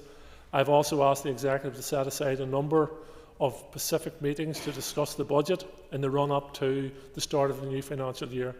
So there is a work programme mapped out in front of us. There has been a significant amount of work done already, I think, in terms of access to the reserve claim, today's announcement, and more work to be done. But there is, as I say, a work programme mapped out in front of us. Tennyson. Deputy Speaker, and thank you, Minister, for the prompt statement. And you're right to highlight the underfunding issue in respect of the UK Government. Of course, the SDLP is happy to sit on government benches at Westminster despite that damage. But can I ask, Minister, given that some of the Barnett consequentials arising in your statement result from support for changes to business rates, are we likely to see any of that money allocated to support businesses here in Northern Ireland? Sure. The funding referred to for the business rates in my statement relates to the fact that the government have introduced a scheme to compensate for the introduction of reval in England as well. So we haven't moved ahead with reval, so that's a benefit to the hospitality sector. Other sectors will argue it's to their detriment, but certainly in relation to the hospitality sector. But as I say, all Barnett consequentials come to the executive. It is a matter for the executive to decide as to how those Barnett consequentials will be distributed. This funding will go into the overall pot in relation to the 3-year budget, and ministers have a decision to make around the 3-year budget, and areas will be supported across this. I have proposals within my draft budget for a £10 million fund for business sector. I would like to see that move ahead, and I'll be making an announcement in the Chamber next week in relation to the continuation of the Small Business Rates Relief Scheme and a number of other rates matters as well. So there is funding set aside. Ministers may agree to that funding continuing, they may add to that pot, they may take from that pot. Those are discussions that have to take place. Thank you very much for being so prompt. Minister, Rachel Reeves in her statement today said by the next election people will be over £1,000 a year better off accounting for inflation. Looking at the figures and looking at the limited data we had so far, could the Minister enlighten us how the Chancellor thinks we're going to be in that situation? Because I can't see it. Sure. Many workers and families and businesses will be sitting back reflecting on the Chancellor's statement today, particularly in relation to that matter, because where they're sitting at the moment, they don't see it either. So I think that it is vitally important that the government steps up to the mark, invests in public services, invests in the economy, grows the economy, allows us as an executive to invest, transform our public services, invest in the economy, support our local businesses, support our workers. But if their current strategy isn't achieving that. Yeah, and I thank the Minister for coming here this afternoon. Minister, would you agree that today's announcement shows that the same pressures on public services are being felt right across these islands? It is quite and crystal clear, and I hope all those commentators who we regularly have to read and hear on our airwaves who talk about executive mismanagement of funds now realise the true genesis of the issues we face. The British government today bailed out their councils to the tune of £500 billion because they could not deliver against the scale of challenges they face in delivery of sale. we face the same challenge. Whether it's in the Department of Education, whether it's through the Department of Health, whether it's through the Department of the Economy, or other areas where we are delivering frontline services to children and young people with SEN, we simply can't keep a pace of the growing demand for it, as has been seen in England. And it's also worth noting that in November, just before the Chancellor made her budget announcement, the Department of Health in England was bailed out to the tune of £1 billion because they simply couldn't keep a pace of the pressures they were facing. So there's the Department of Health and SEN, where we are facing the same common issues here that they're facing in England and elsewhere. So there's a need for proper funding, and I've referred to my statement in relation to the stabilisation fund that we had in 24, 25, 25, 26, around £520 million. That should have been baselined into our funding. I'm engaging, and will continue to engage with the British Government about that Pacific Fund and other funding which this executive requires to deliver public services and transform them as well. Brian Kingston. Deputy Speaker, and I join others in welcoming the prompt statement on this matter from the Minister. And he set out some of the many demands that there will be on this funding. I do note that the majority of the resource funding is being provided this forthcoming financial year, which is the same year, as the Minister is aware, where there's this restriction on the application of the local growth funding and the impact that's having on economic inactivity projects at community level. So does the Minister recognise that it is this forthcoming year where that squeeze exists? After that, I understand local growth fund will come under the control of the Northern Ireland Executive, and this might provide an opportunity to lessen the reduction in the projects and where they're active in Northern Ireland. Sure. As the member said, and reflecting on Mark's previous remarks, it will be up to the Executive to decide how this funding is spent. I have no doubt the Education Minister will be making a very, very strong case in relation to the pressures he faces in relation to SEN. The Health Minister will be making a very, very strong case. The Economy Minister and others will be making very, very strong cases as well.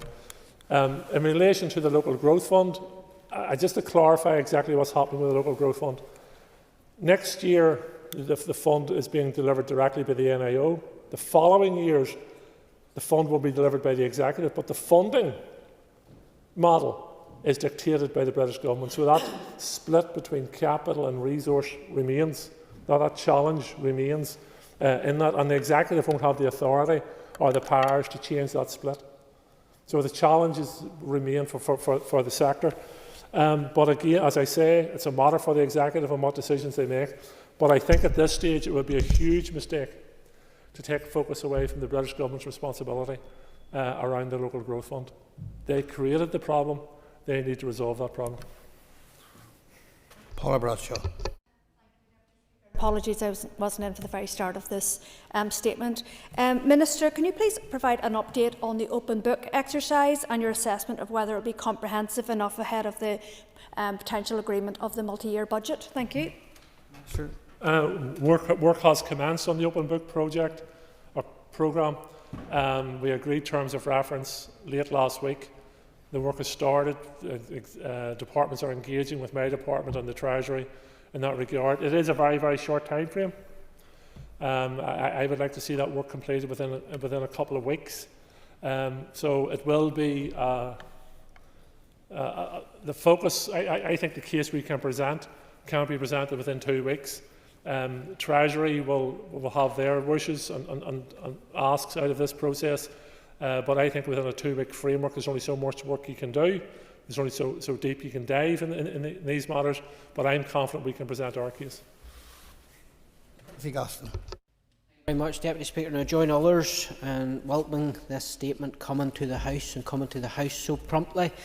Minister, I'm looking through this, and for Resource Dale in 26-27, there's 227.8 million coming, but then when you take in the reserve claim, it brings it down to 147 million of debt. When you get into 27-28, there's only 5.6 billion, and when you take in the reserve claim, that brings us to a negative 154.4 million. Can you set out to the House, had you any input, or can you have any input going forward, that each year we're getting the same amount of money to allow for a better financial structure, so that when we are making the repayment, there's not 1 year we're getting money, net receipt, and then giving a lot back? Surely that makes your job very difficult when it's not the same amount of money coming each year. We had no input into the profiling of the money, and the member's right. The roller coaster nature of this makes it more difficult. But I received a briefing from the Chief Secretary of the Treasury in regard to this funding earlier today before the Chancellor spoke. The Chancellor then made her address, and then the publication of the paperwork. I do want my officials to go back and engage with the Treasury about the profile. I have also a number of questions in relation to whether previous funding or funding has been taken sufficiently into account in the award we've received.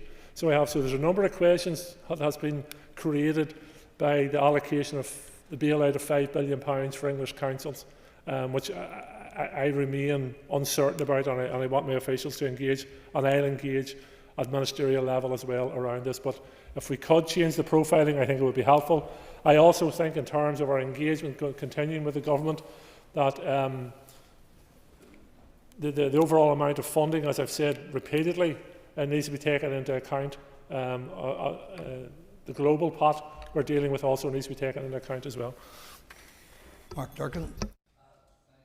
Speaker, I thank the Minister for the statement and concur entirely with him that it is the British Government responsible for the mess that has been made around the local growth fund. However, the Executive does have a responsibility to look after people here, and the hugely important work that's been done by so many organisations who have been dependent on the Shared Prosperity Fund, and prior to that the European Social Fund. We can't afford to let that grind to a halt. So I would ask the Minister, would any consideration be given to at least looking at restoring the match funding that had been provided by the Executive to the European Social Fund prior to us being dragged out of Europe against the Ministers and our own wishes. The member's right you can draw a straight line from Brexit to this problem. It's a straight line the whole way across. I think the prospect of replacing the match funding that was a blur for SPF or the European funding, that's gone. The scale of that now is unachievable by the Executive. The Executive, as I say, I repeat this again, the Executive will make decisions around the allocation of funding moving forward. But every pound we use for an Area A is £1 less we spend in Area B, and in this circumstances we're talking around £15 million approximately per annum for that. So I encourage members to keep their focus where it's needed on this matter. Keep your focus on the British Government.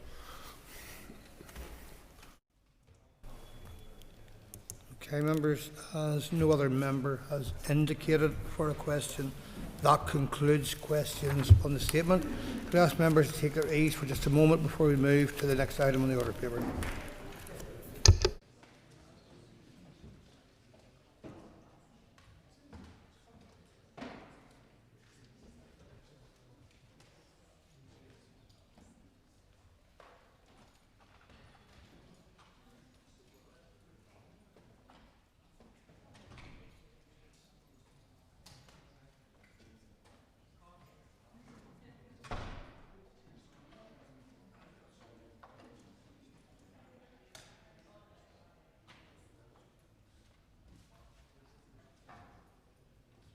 Just finish this now.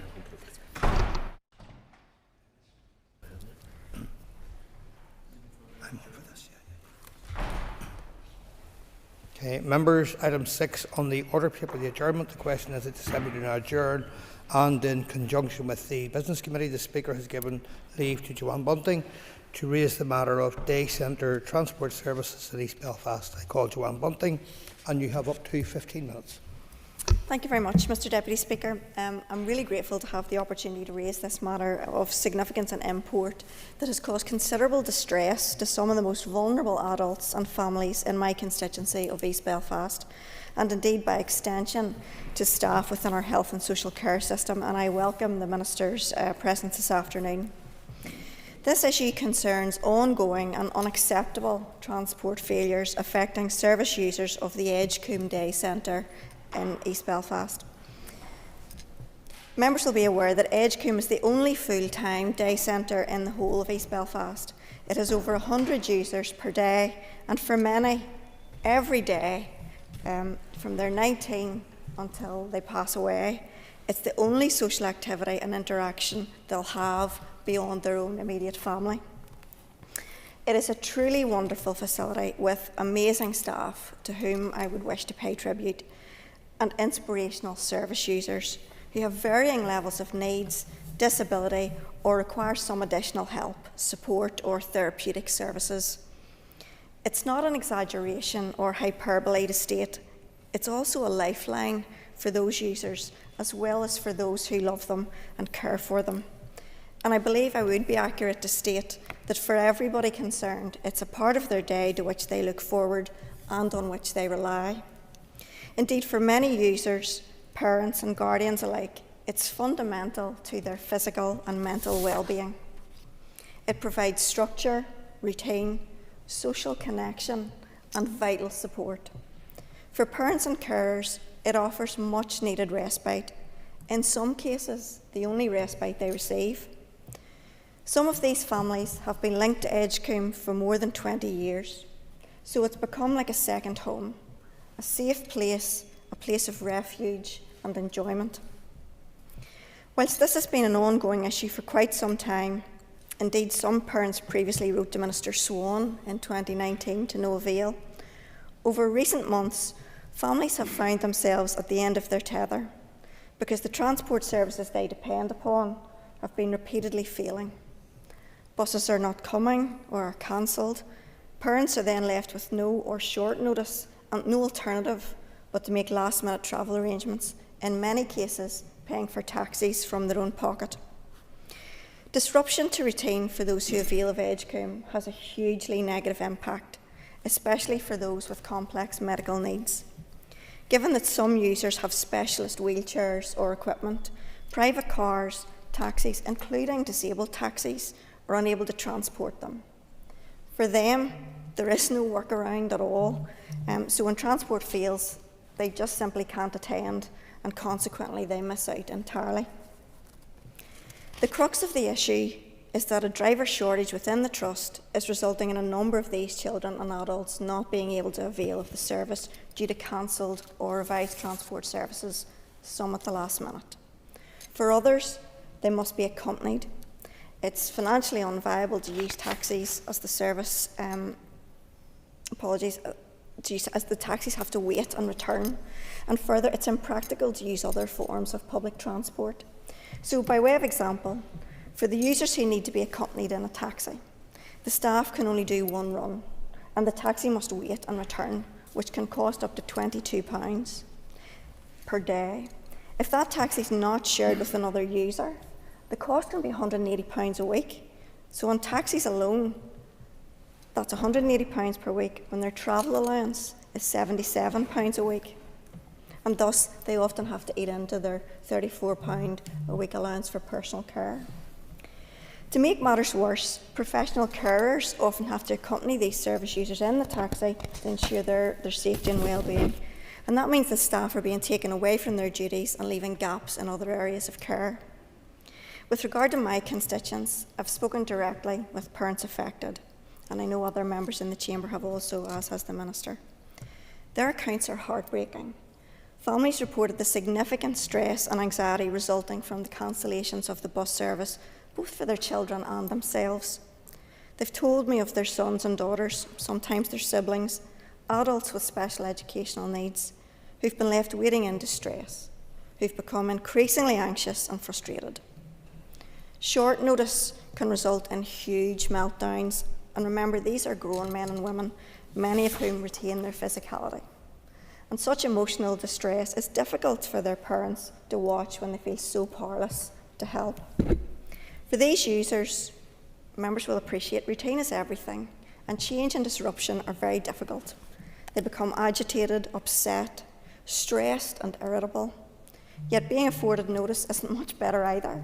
I'm advised that if they know the bus isn't coming on a Monday morning, they don't sleep because they know the routine's going to be disrupted.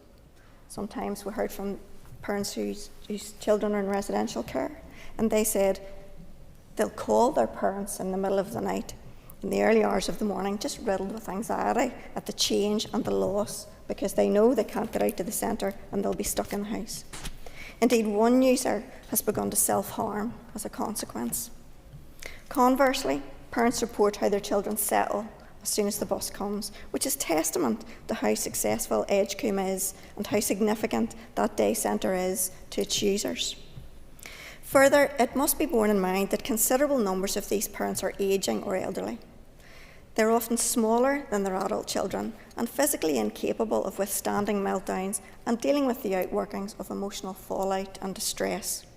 They're vulnerable themselves, many with health conditions of their own, and already perpetually live in fear of what will happen to their child when they're no longer able or no longer here to take care of them or stand up for them, and likewise for those siblings who have taken on the caring responsibilities. Further to a meeting between the Belfast Trust, parents and guardians, the Trust advised that the cause of these failures lies in a shortage of drivers. They say they've been engaged in repeated recruitment exercises which have failed due to pay disparity. Bus drivers are paid a lower hourly rate than drivers in other sectors and departments. Thus, naturally, recruitment and retention are becoming increasingly difficult.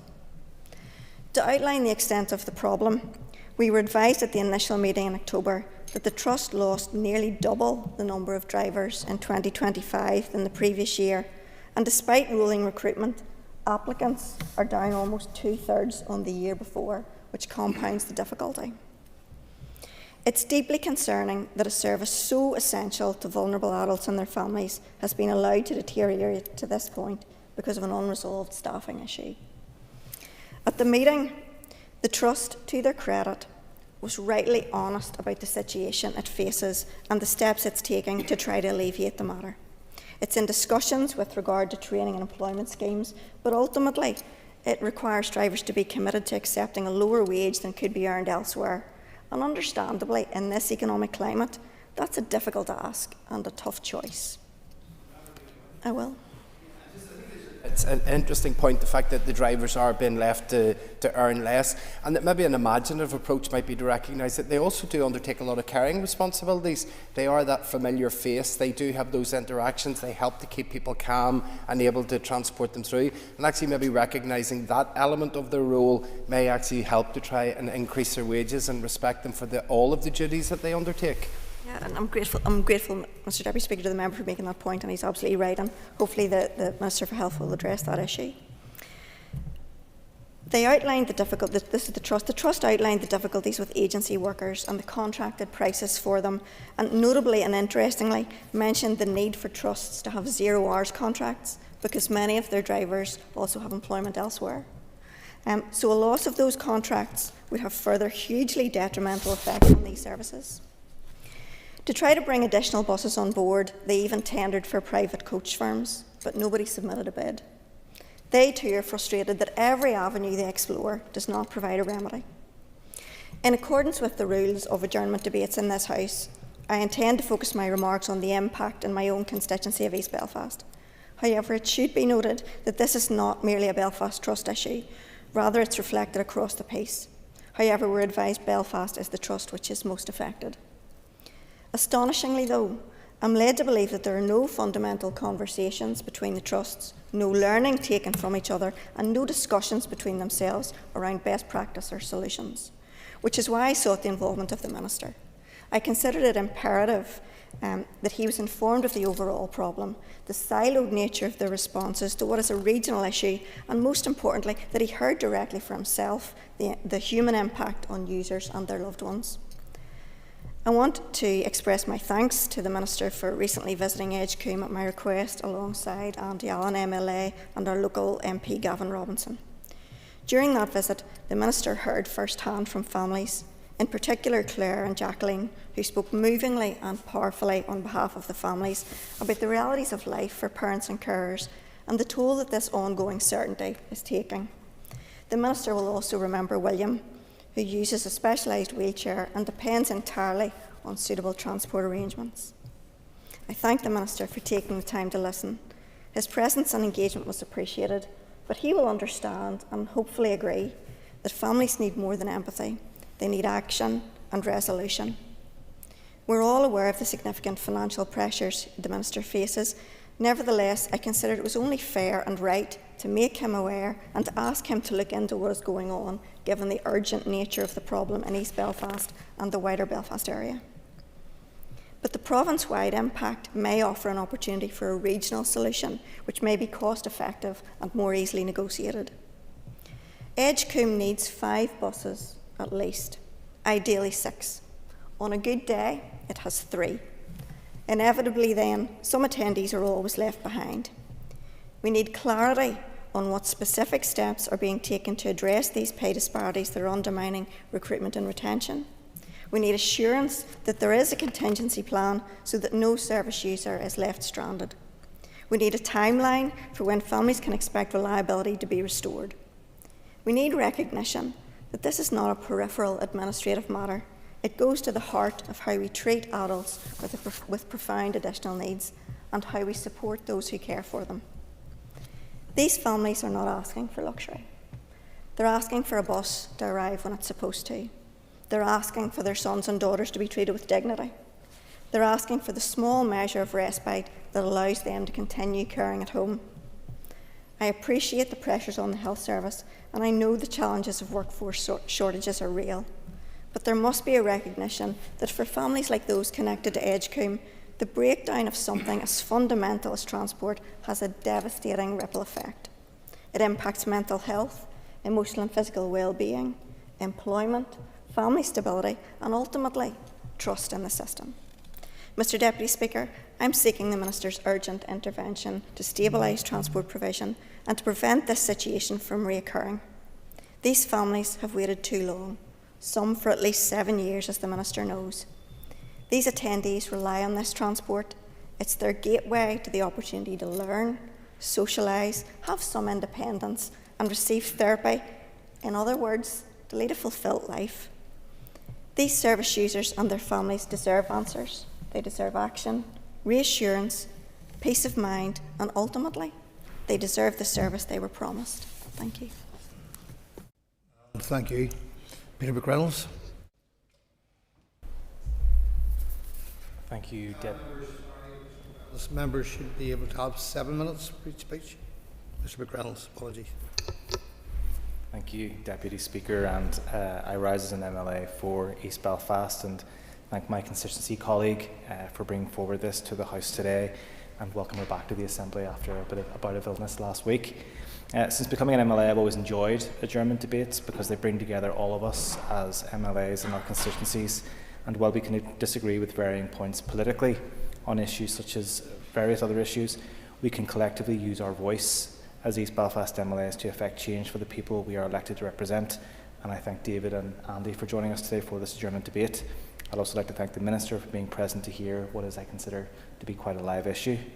As the proposer has articulated there for the last number of minutes, day centres like Edgecombe are vital for our community, and it is the only day centre for adults with learning disabilities in East Belfast, working with those aged 19 and older, with the oldest users in their 80s, and they are essential to ensuring opportunities and support to those with additional needs in our community.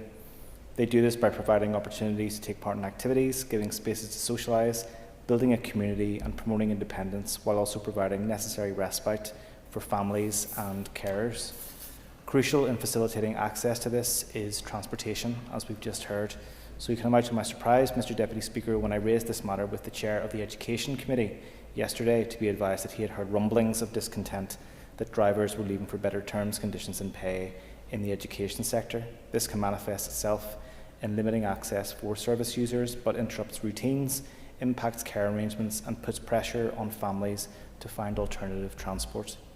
The issues around transport for daycare facilities is not a unique one for East Belfast, but it is an important one.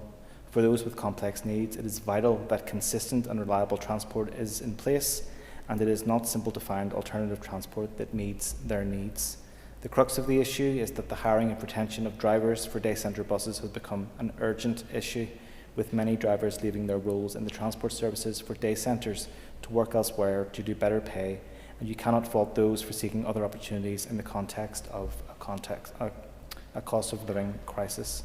So, Mr. Speaker, I think it was articulately put from Ms Bunting earlier about what these issues are. I thank her for raising this issue today. I welcome the opportunity to raise this with the Minister, and I look forward to hearing his response to ensure that those seeking to access transport to day centres are not impacted by driver shortages. Thank you. Thank you. I call Andy Allen. Deputy Speaker, I welcome the opportunity to contribute to this important adjournment debate, and can I thank my constituency colleague Joanne Bunting MLA for securing it. As we've heard already, Deputy Speaker, Edgecombe is a vital day centre supporting adults over the age of 18, many of whom have complex support needs. It tends to provide structure, routine and social engagement that underpin well-being and independence, and provides families with much needed respite. When transport works, the system works. When it doesn't, the impact is felt immediately. There have been repeated issues with unreliability, including buses not arriving and cancellations at very short notice. For those who depend heavily on routine, that sudden disruption can cause real distress. For families and providers, it means scrambling to rearrange work patterns, staffing and support arrangements at the last minute. Those affected are living on tightly defined incomes. Their payments cover accommodation, care and essential living costs, leaving only a modest personal allowance. Yet when transport fails, they can be left having to cover the cost of taxis themselves. In some cases, individuals cannot travel independently, as the members already outlined, meaning the cost must cover both their own fare and an escort, resulting in multiple journeys at a significant cost. Even then, not all taxi providers can accommodate certain wheelchairs. For some, it may be an option, but for the majority, it's neither practical nor accessible. A fallback to taxis when transport fails is not sustainable or acceptable. Attendance at statutory daycare centre should not depend on whether someone can afford an emergency fare or find a suitable mode of transport at short notice. There is also a safeguarding aspect to this, Mr Deputy Speaker. The adults who attend Edgecombe depend on routine. When that routine is disrupted and days are missed, it is not something you can simply make up the following week. The impact can be felt quickly in their mood, behaviour and overall stability. And very often, it is the families who are left picking up the pieces and managing that fallout. I fully appreciate that unforeseen situations arise. However, as has already been alluded to, this is not what is occurring in this instance. Recruitment and retention challenges across social care can be an issue. Transport provision appears to be particularly affected, with drivers able to secure higher rates of pay with other employers. I have in recent times raised this directly with the Minister, following representation from a constituent who was affected, and I know the Minister, the Department and Trust have been working to resolve it, but to date it has not been satisfactory. It is clear if these structural issues are not addressed, reliability will continue to suffer. I would ask the Minister if he can please outline how many journeys to Edgecombe have been cancelled in the past year due to driver shortages, whether driver pay and conditions have been benchmarked against comparable roles, and what concrete steps are being taken to improve stability in this area. I would also urge consideration of a formal contingency arrangement so that, should transport fail, although I would hope through this intervention and other engagement that Joanne, Gavin and I know myself have had with the Minister, that it doesn't, that individuals are not left out of pocket or unable to attend their day centre. We all know the difference Edgecombe makes. The staff are dedicated and committed, and I too would echo the comments of the proposer of the adjournment debate in paying tribute to the dedicated staff. Deputy Speaker, their ability to deliver depends on those who attend being able to access the service. For those who rely on Edgecombe, transport is not secondary to the service, it is what makes it possible. None of these issues will be new to the Minister. He, Joanne, Gavin Robinson MP and I heard directly from those with lived experience during the Minister's visit on the 29th of January 2026. The concerns are clear and they have been raised for years. And as were highlighted at the meeting, it is imperative that the concerns raised by families at that meeting are addressed in order to deliver long-term reliability and confidence in transport to Edgecombe. Thank you, Deputy Speaker. Thank you. Call David Brooks. Mr Deputy Speaker, and like the others who have spoken, I thank my party colleague Joanne Bunting for bringing this Adjournment debate. She's articulated very well the issues, but also what Edgecombe means to the families who use the service. And I appreciate while I appreciate the context of the motion is set in the wider our daycare centres in East Belfast. I too and my office has been contacted by families with relatives who attend the day centre, and everything that has been spoken about so far rings true. And I appreciate that this debate comes after the Minister's visit hosted by my party colleague and attended by Andy and Gavin, and I acknowledge that important engagement with families.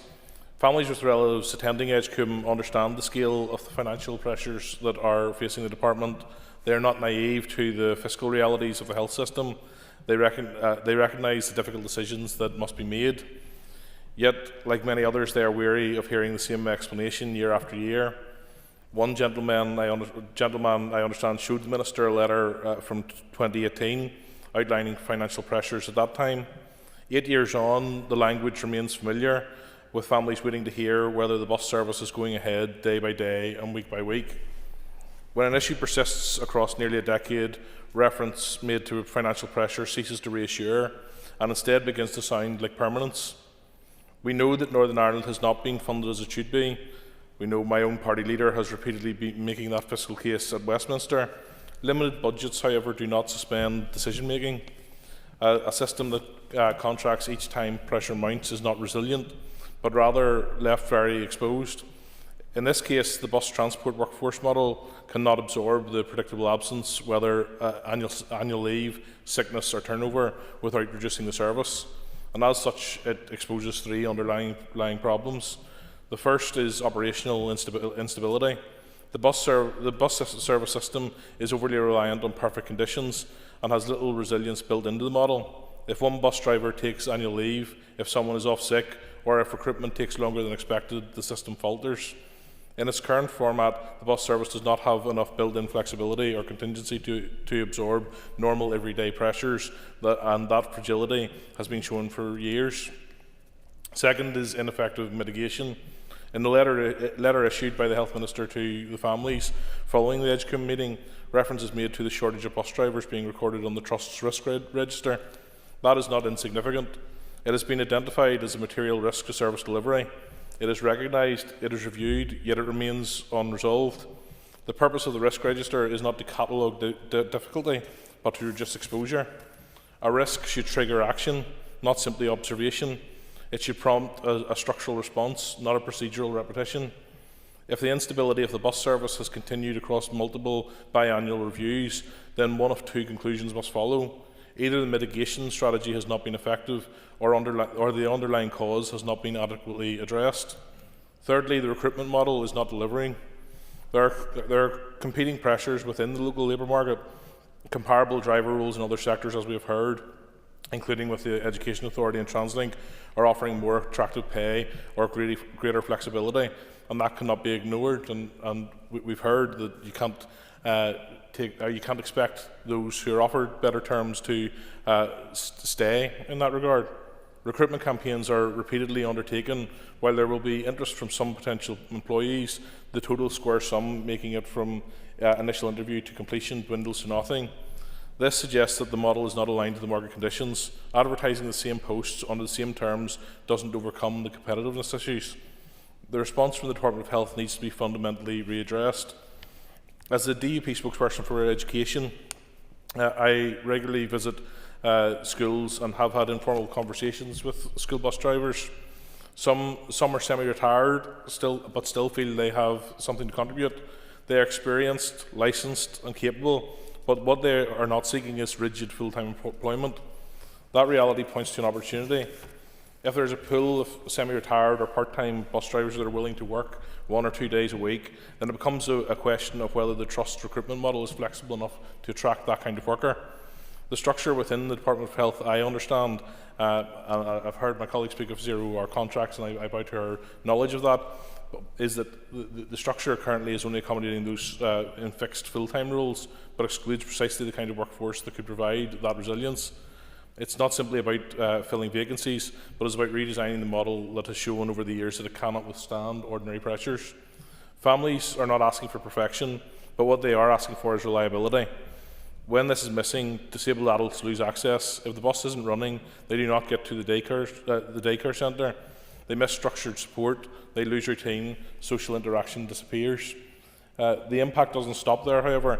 The wider circle of care is affected. Families lose what is, for many, their only opportunity for respite. Extended confinement at home without routine and structured support can lead to heightened anxiety, distress, behavioural challenges, frustration builds, regulation becomes harder, pressure increases, not only for the individual but for the whole family. After years of instability, this is no longer about explanation but about action. Families have shown patience, they have engaged constructively, they understand the financial constraint, but understanding does not remove the need for reliability. This bus service is not an optional add-on, but a gateway to support, structure and stability for disabled adults and their families. The time has come to move on from acknowledgement to reform and to build a transport service that is resilient by design and not vulnerable to circumstance. Thank you, Deputy Speaker. Thank you. I now call on the Minister for Health to respond to the debate. Minister, you have up to 10 minutes. Deputy Speaker, thank you, and thank you to all the members from East Belfast who have contributed. A particular thanks to Andy and Joanne, who made me aware of the issues, and Joanne invited me to visit. I'm glad I did. I've got to say it was informative rather than enjoyable, because there was no fun in hearing about the impacts of the lack of transport, either as a service user or as a carer, as a parent. And Mr Brooks has touched on some of the impacts towards the end of his remarks there in terms of anxiety levels, behaviours of distress and indeed harm among individuals unable to access their daycare services. Carers referred to difficulties in terms of having to make alternative arrangements at very short notice. It's resulted in associated costs on many occasions, including the use of the personal independence payment to assist with transport-related costs. That's not what PIP is there for. Carers also expressed particular difficulty organising alternative arrangements when taxis are unable to accommodate wheelchairs. Some of these wheelchairs are bulky, and the cars, the vehicles simply aren't designed to accommodate them. So family carers advise difficulties in transport arrangements can result in adults with a learning disability not being able to avail of a full day attendance at the day centre, and that is their life. That is their life. And so we're reducing opportunities to engage in meaningful activity and reducing the support that's available to the carers, not least in them having a few hours where they can be themselves. So as Health Minister, I do accept and consider it as imperative not only to hear from staff, but to listen to the views of families and service users regarding provision. And at this meeting, it was clear day centres are an essential lifeline to many service users and carers. And I did take on board the issues and the experiences raised by the families and the service users in terms of transport provision to and from the day centres. And it was disappointing to hear from a family representative that transport issues had been ongoing without a resolution, as Mr Brooks said, since 2019. Now, following the visit, departmental officials met with trust representatives, and a number of key actions were agreed with the Belfast Trust to address transport issues. So in advance of this debate, departmental officials contacted the Trust to obtain an update in respect of those agreed actions. So I'm pleased to report there's been some improvement. In terms of recruitment, the Belfast Trust Transport Team advised 2 bus drivers commenced post since the 1st of January this year, one in January and one in February. Additionally, 2 further drivers are due to commence posts in the Trust, one in March and another in April. The Trust further report ongoing engagement with BSO to advertise again for bus drivers, and the Trust anticipate these adverts will be advertised early this month. The Trust further reports there's been an improvement in agency recruitment, with 2 drivers commencing via agency within the last 2 weeks. The Trust also continues to progress pathways to employment for bus drivers with the local council, supporting people currently unemployed to obtain the necessary licence. Timeframes for this are yet to be finalised. The Trust advises that the Trust Transport and Human Resources Department continue to seek resolution to the ongoing issues, as well as considering options to advance recruitment with agencies and Trust recruitment drives. The Trust plans to progress more localised advertising and social media advertising. It's acknowledged that the issue of transport staff working to rule and pay disparity with other employers will take time to address because it involves human resource and staff side representatives. My officials advise that although the issues remain challenging, the Trust Transport Service Department is working hard to bring the service to full capacity. In terms of considering additional buses, the Belfast Transport Services Trust advise Edgecombe Day Centre and all other centres within the Trust they don't have a bus shortage. The Belfast Trust confirmed there are currently 5 buses that are out of operation, including those that have planned routine service requirements. The Trust considers, however, there are enough spare buses to cope with any that may be off-road due to service or maintenance requirement. The Trust advises the main issue regarding transport to Edgecombe is driver shortages, with 1 vacancy and 1 long-term sickness, and the Trust is planning to fill this vacancy in the coming weeks. Trust representatives advise that the Trust continues to explore alternative transport provision as appropriate and in line with assessed need. Trust and departmental officials remain committed to addressing transport issues to ensure individuals assessed as requiring support with transport consistently receive that support. Family carers and service users should direct any queries to the Trust to ensure alternative service provision is fully explored to assist family carers in their role. The Belfast Trust have now provided a contact number for families in the event of experience issues, and it's as follows. It's the Transport Supervisor's number 028 9504 0801, and that line is live from 7:30 a.m. to 8:30 p.m, and the number is available in Hansard once Hansard publishes. Speaker, I'm really grateful to the Minister for giving way. I do consider that there may be an opportunity on the basis that it is a regional issue and that may afford an opportunity potentially for negotiation. I appreciate that he's outlining the Trust position. Has he given consideration to, I suppose, the wider issue and the opportunities that may be to affect change? I thank the member for the question. Yes, I have. In fact, before I left Edgecombe that day in late January, I spoke to officials about the quantum that would be required if we were to bring the hourly rate for these drivers in line with other statutory services. And the answer was that it was going to be a very significant sum of money. And it brings me on to this point, because Mr Brooks says if it's on the risk register, it's time for action. If the system is broken, it needs addressed. My question to Mr Brooks is how? Because the Learning Disability Service is the 3rd largest programme of care within health and social care as measured by cost. It equates to around £500 million per annum, and it's expected that it will continue to grow because we have increasing rates of disability. And this is really good news. We have children who are now surviving into adulthood because we are able to care for them better than previously.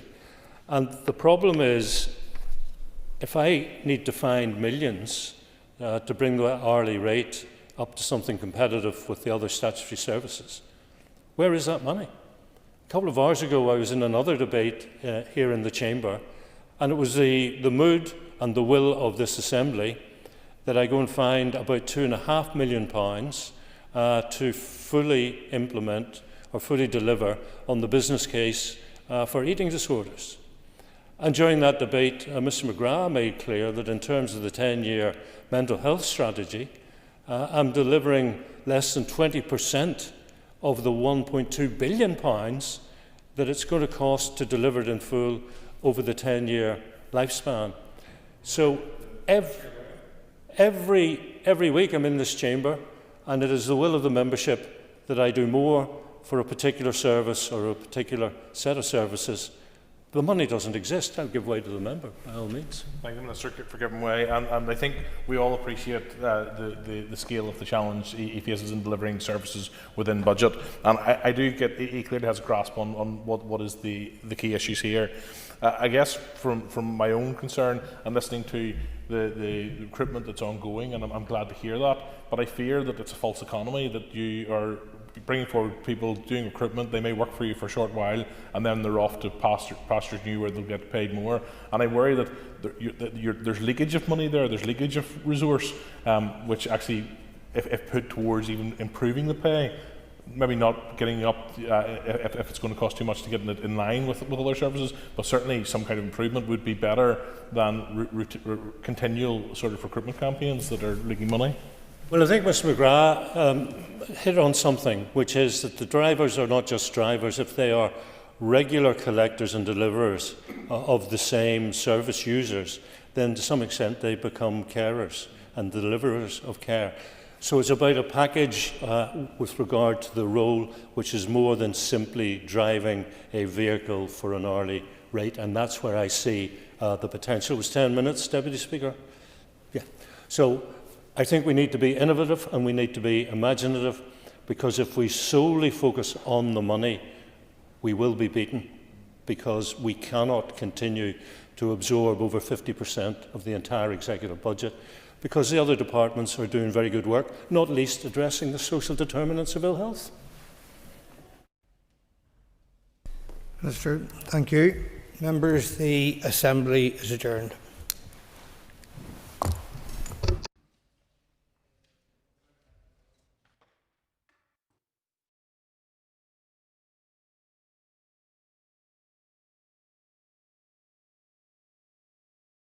Assembly Chamber. Sound.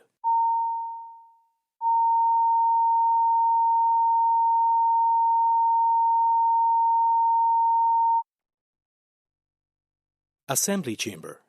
Sound.